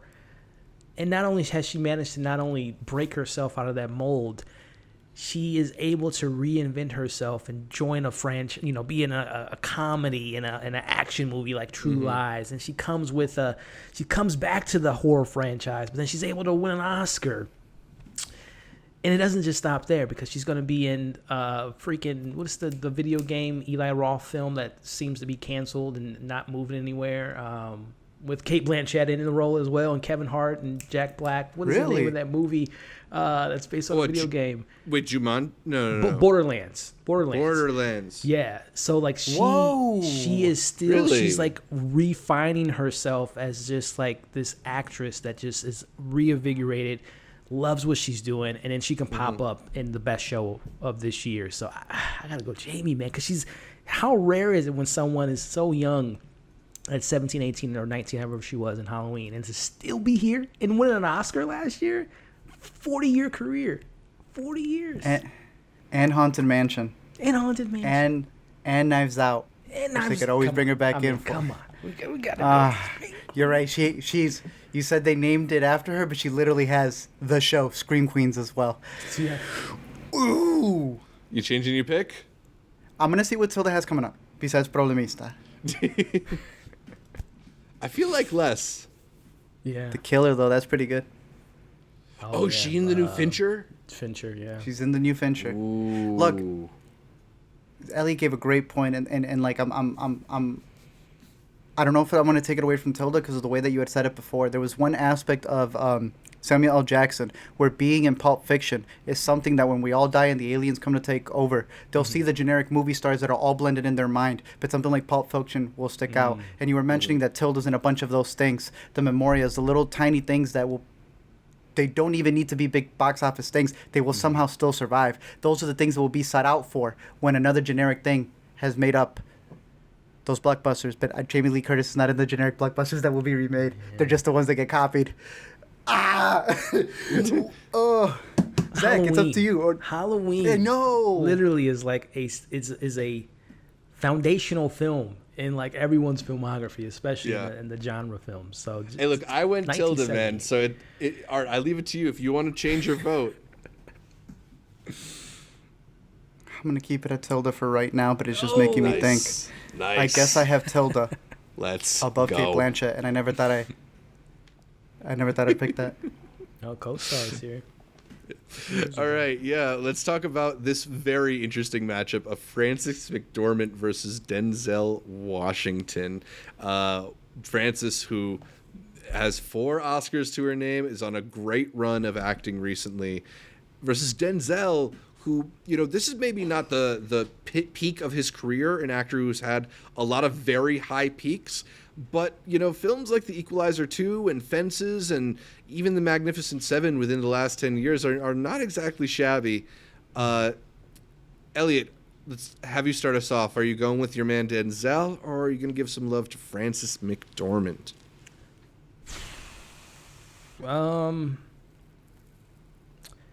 If I'm a Hollywood executive, man, and I'm thinking about starting a movie like Book of Eli, I can look at Denzel and know that we're going to get a certain audience that's going to come out and support this great behemoth of an actor. Yeah, I got to go Denzel again, man, because I think he just has that. Not only he can give you a Macbeth performance, an Fences performance like a Francis, but then he can do a blockbuster like a Book of Eli, Equalizer, Gladiator 2. So I think that he's getting more bigger offers right now to his doorstep than Francis. Totally. Art, you feel the same way? Yeah, the only thing that I have to compare here is Denzel. Denzel should have just as many Oscars as Frances McDormand. I agree. Yeah, I mean, I think, with a different type of actor, you could make the case that McDormand's ability as an actress puts her over the top. But Denzel is not just a huge movie star; he's also an amazing performer, like a all-time great director. Actor. Also, Great point. So yeah, I'll go with Denzel as well in that matchup. And then we've got Michael Keaton versus Harrison Ford. Which person do you have more nostalgia for, Arturo? Michael Keaton is my Batman. Yeah. And I would still pick Harrison Ford. Yep. Even with the news that Harrison Ford might be retiring from acting soon? He ain't retiring before this podcast comes out. Yeah. Elliot, you agree? Yeah, I gotta go Harrison, man. He's hit this really interesting part of his career that I'm loving right now. I gotta go Ford. Cool. I'll give a little bit of love to Michael Keaton as well, just because I think he's in a lot of interesting dramas and gets some of those action roles as well, even if he's maybe like the villain or like the co-lead and not necessarily Indiana Jones. He's doing his movie star thing, and maybe this will be Beetlejuice. Exactly. Maybe this is a different story after Beetlejuice comes out. Yeah. Okay. Some of the biggest action stars we've ever had. Dwayne "The Rock" Johnson versus Will Smith as we enter the final 8 of our Movie Stars 50 and over bracket. Art, I'm going to have you start this one off. Are you going with The Rock or are you going with Will Smith? I'm going Will Smith. Will Smith. Woo. Big Willie. Man. Please. Squeaky clean career. Nothing's better than the comeback kid. Yeah. You need to put yourself in that to be able to then have that second story arc. Exactly, and I think Will Smith has, been somebody who engenders a lot of like positive feelings towards a lot of people. So maybe like a chance to have to win people over again is gonna only help him ascend to even higher levels. I also would just throw out there, like when we're talking about iconic movies, The Rock just doesn't have nearly as many to his name as somebody like Will Smith. It's very true. Yeah.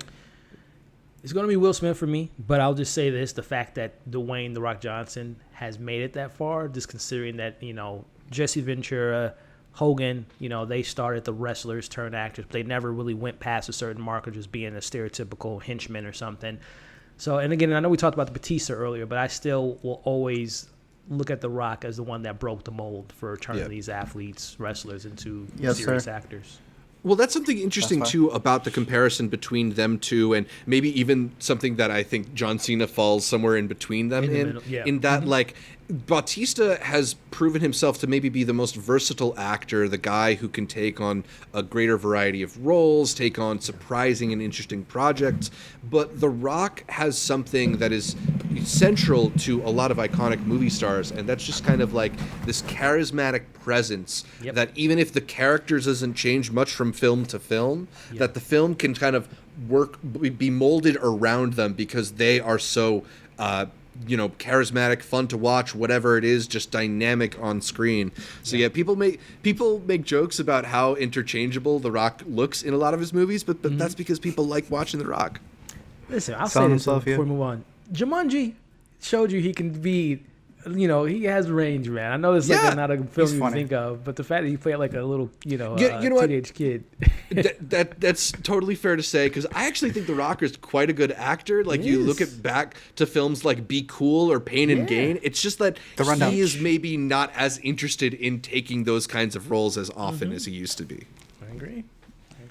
Shout out to The Rock, man. Vin Diesel versus Viola Davis, the biggest V names in Hollywood, I guess. These indies. I can't think of two performers who feel like more opposed in acting styles than these two either. I don't know, man. This has been a really nice run for Vin Diesel, but I don't feel right choosing him over Viola Davis. I'm gonna go with Viola here. The gas is out of the tank for you, Zach. More gas there. Tires are out. How about you, Elliot? This is tough, man, because again, box office receipts don't lie. With Vin. But yeah, it's Viola. I gotta go Viola, just because she can be in a Suicide Squad, but also be in an Oscar-worthy movie. Unfortunately, Vin doesn't have that range. He can't. And who's to say right? that Viola might be in the next Fast and Furious film? It's like Tyrese's mom or something, or The Rock's Don't mom. count it out. Don't count it out. Yeah. That'd be crazy. Damn. But yeah, I gotta go Viola, man, because she has that versatile where she could be in a blockbuster and carry a blockbuster like The Woman King and give you a stage play. No, we wouldn't. Like no other. We wouldn't blink twice if Viola was in the next Fast and Furious movie. Yeah, I think we'd feel I a would little love bit that, weird actually. if Vin Diesel got cast in the next Denzel adaptation of an August Wilson play. It'd be interesting. Clean sweep for Viola. I think another perspective that we have going into these is we're acting like the Hollywood producers. Who do we want to invest in? Right. And I don't want Vin Diesel scaring away more directors.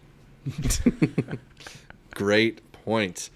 Okay, Tom Cruise versus Tilda Swinton. It's been an awesome run for Tilda Swinton, but it's a little bit Maybe hard too to much. argue with the box office success of Tom Cruise. So I feel like all three of us are probably going to go with the Scientology I celebrity. would like to see a Tilda Swinton Tom Cruise film. What does that look like? What does Maybe that look she like? can be the villain in the next Mission Impossible. There you go. And she's wearing a mask. You think she's Stop, she's bro. a guy, but she's really a woman. Yeah. There you go. That'd be crazy. Take off the mask. Tilt the whole time.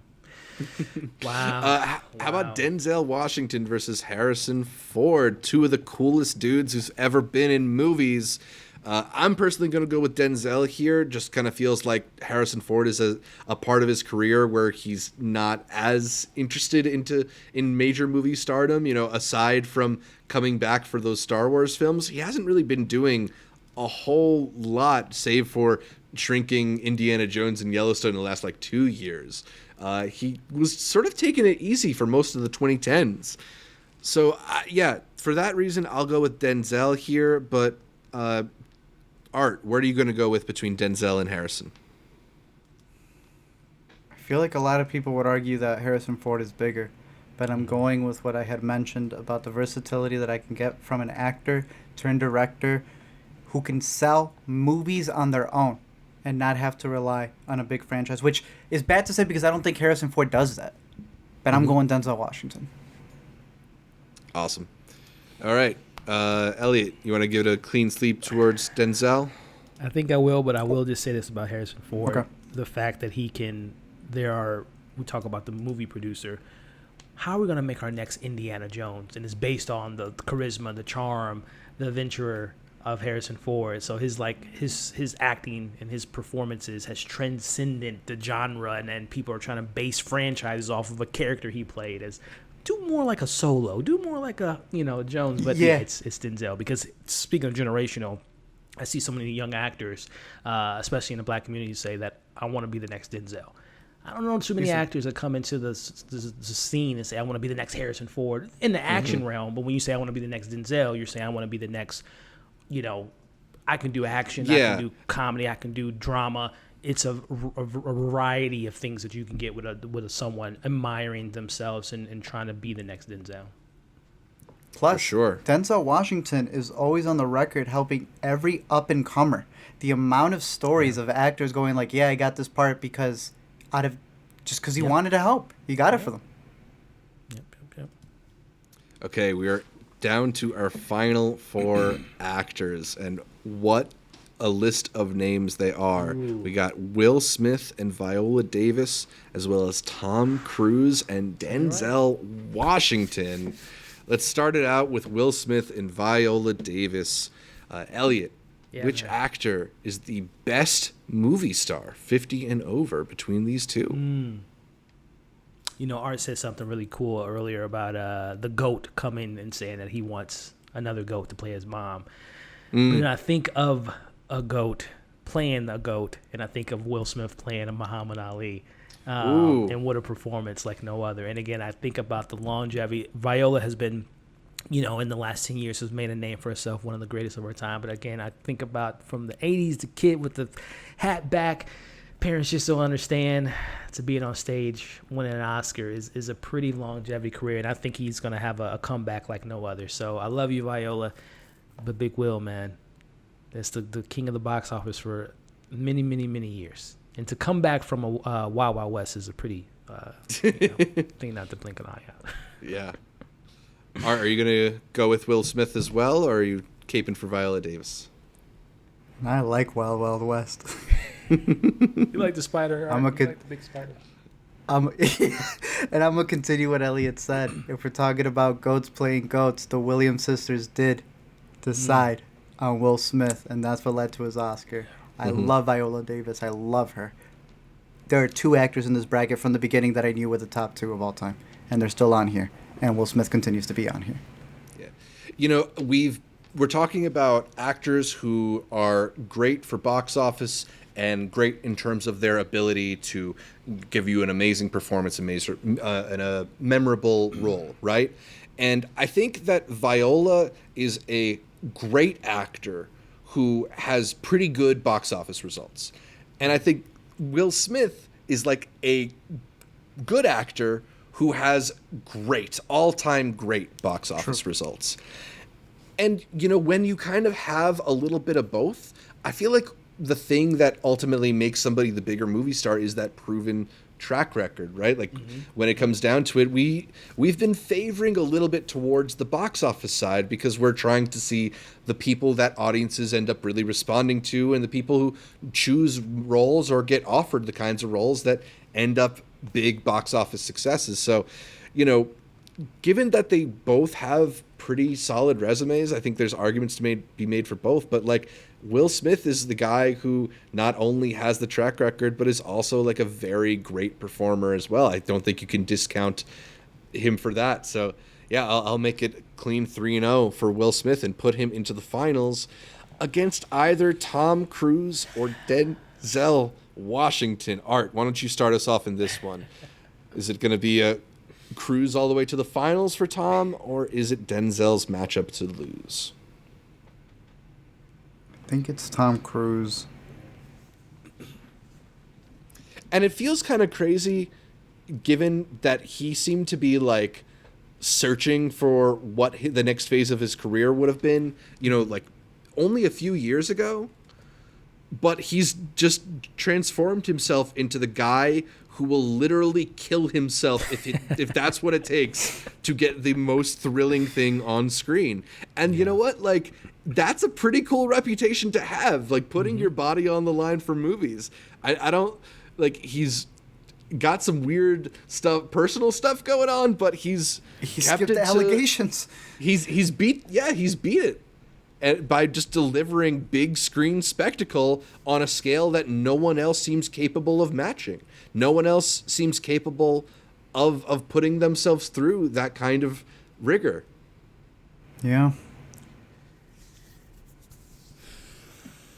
I love you, Denzel. My favorite actor, but yes, it's Cruise, man. The man went from dancing in his underwear to saving a theatrical distribution, man, with Top Gun Maverick last year. So yeah, man. And also, I will just to give him a little bit of credit. It's not just about he is a good actor. I think that's an incredible actor. Lost in the sauce, Magnolia, with the stunts and the action.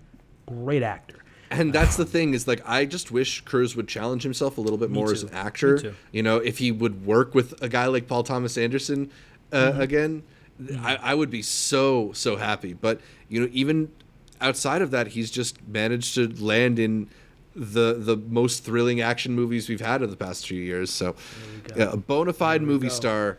So we got the two biggest movie stars up against each other, Will Smith and Tom Cruise, box office champions in their own right. It's two guys who are like cemented into Hollywood history, no matter what we say on this podcast. But we got to pick one, and we're picking one in the year 2023. It's not just who's the best movie star, but who's the best movie star right now. So I will let our guest lead the ceremonies and start us off. Are you going to go with Will Smith? Are you going to go with Tom Cruise, Elliot? Tilda Swinton. Tilda Swinton. Well, Wow. that was it's a clean sweep for Tilda Swinton. I think we can wrap this one up. Wow.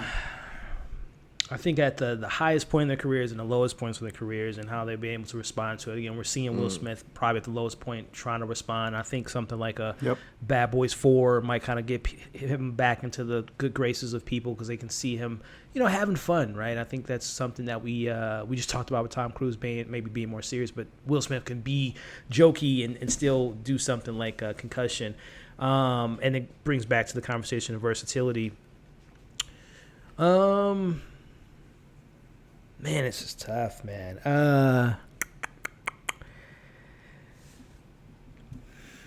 I'll go Tom Cruise again. God damn it. Because as you said, Zach, we're talking about right now, 2023, who has a film coming out in 2 weeks that's going to probably be the biggest box office for a seventh film in a franchise. That Will Smith hasn't really had a franchise in a while. We'll see what comes of I Am Legend 2 with Michael B. Jordan as a buffer. And the thing about Tom Cruise, he doesn't need a buffer. He doesn't need. They've tried to replace him with Jeremy Renner at one point in the Mission films, and he's like, "Nah, I'm good." I gotta go Cruise, man, because I think he has his the Mission films. Not just that, but what he did with Top Gun. I don't think I've still been able to fathom that film made $800 million domestically. What? Over comic book movies in the genre that's just been sweeping the box office, that Tom Cruise can bring people literally to the theaters. And Will Smith hasn't done that since, I don't know when. I mean, Aladdin maybe, but it was really, the Disney, Aladdin name brand.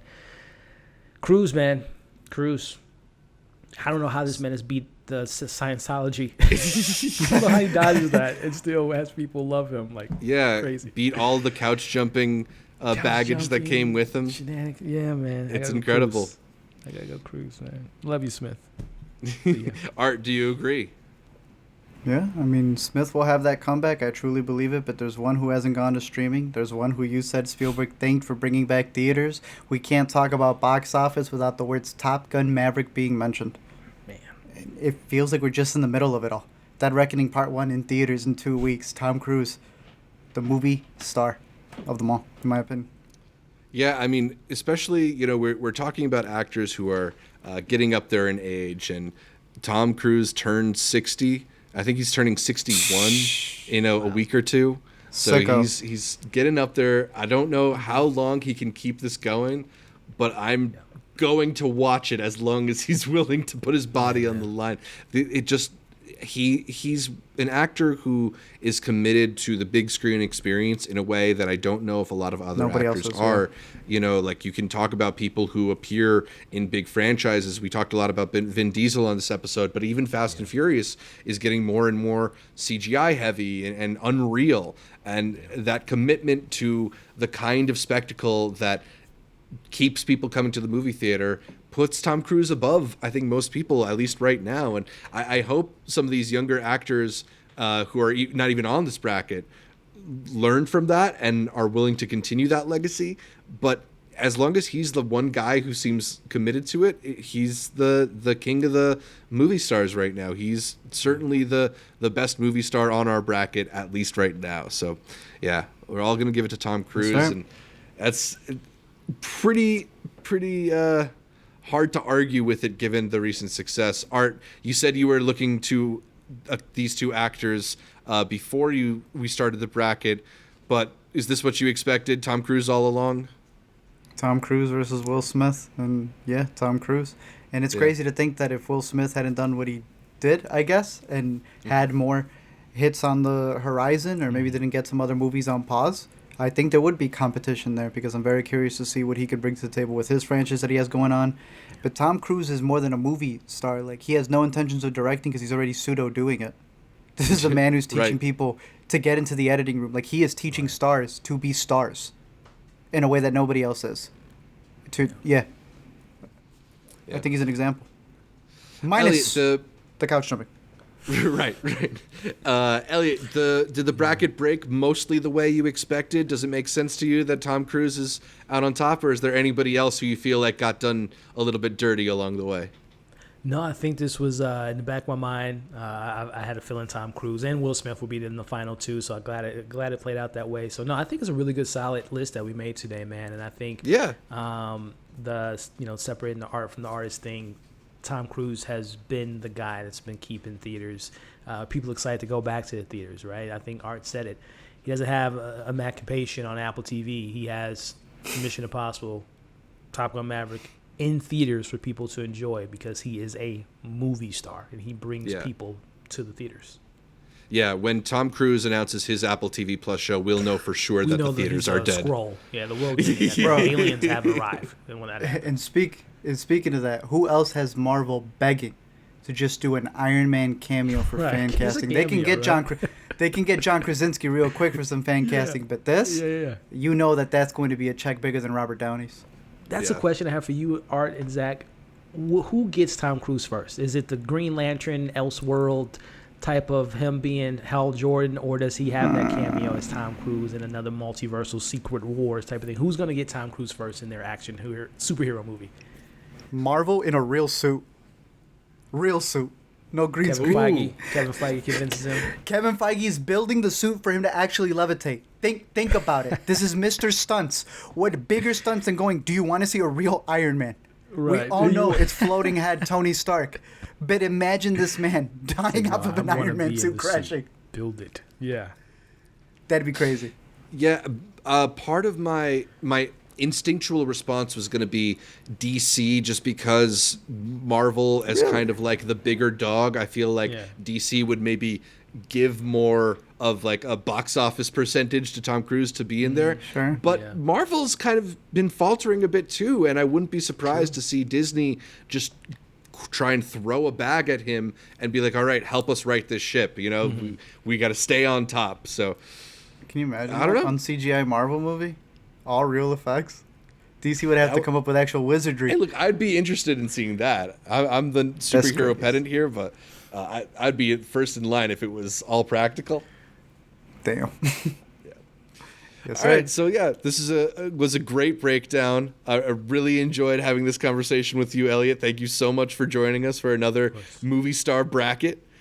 Let's wrap this up and let people know where people can find more from you. Yeah, man. Well, like I said up top, these are always when Zach reached out to me to be a part of it without hesitation. I put my Michael Keaton Batman back signal in the air because I'm like, I'm there. I'm there, man. Just put the signal in the air and I'm there because it's always a great time catching up with Art and Zach. So thank you guys for having me on. As far as where you guys can find me, here on YouTube at Movie Files, talking about things like The Idol or, Indiana Jones and everything in between. So check me out there. And then sharing my opinions on movies and shows on Twitter at Movie Files, Instagram at Movie Files, and trying to rebuild my TikTok because I was recently hit with Will Smith slapped my TikTok off of the platform. So hopefully we can get that back going. But again, Zach and Art, it's always a pleasure, man. Always a pleasure having you on. Art, where can people find more from you? Find me over on YouTube, Letterboxd, Twitter, all at LME Movies, and a big shout out to Jodie Foster. Congratulations for the win. Yeah, check out the new handle, LME Movies. Jodie Foster, another person that I didn't even put on the honorable mentions, man. It's the only person that I started. Foster, yeah. She'll be back this summer with True Detective. That's going to be fun. But that's TV. That's TV. That's TV. And you can catch more from me at Twitter or Letterboxd at Zshevich, ZSHEV as in Viola Davis, ICH, and check out my YouTube or TikTok channels at Multiplex Show. But that's about all for this edition of Intercut. Listen to the podcast on iTunes, SoundCloud, Spotify, whatever your favorite podcatcher is. And then make sure you subscribe not just to the audio version, but to the video version on youtube.com/IntercutPod, where you can catch our amused faces as we break down the latest in entertainment. Find new episodes of the weekend watch list on Mondays. And please leave us a comment, like the videos. Consider heading over to iTunes to give us that much requested 5-star review. That really helps us and just fills our lives with the kind of joy that Anthony Hopkins has whenever he decides to make a dance video for Instagram. You can also Check out more from us at Intercut Pod on Facebook, on Instagram, on Twitter. You can support our Patreon page, also at patreon.com/intercutpod, where you can get updates throughout the week from Art, from me, from Elliot when we retweet him, from all the guests that we feature here on Intercut. Thanks again for tuning in, and until next time, movie stars age like fine wine.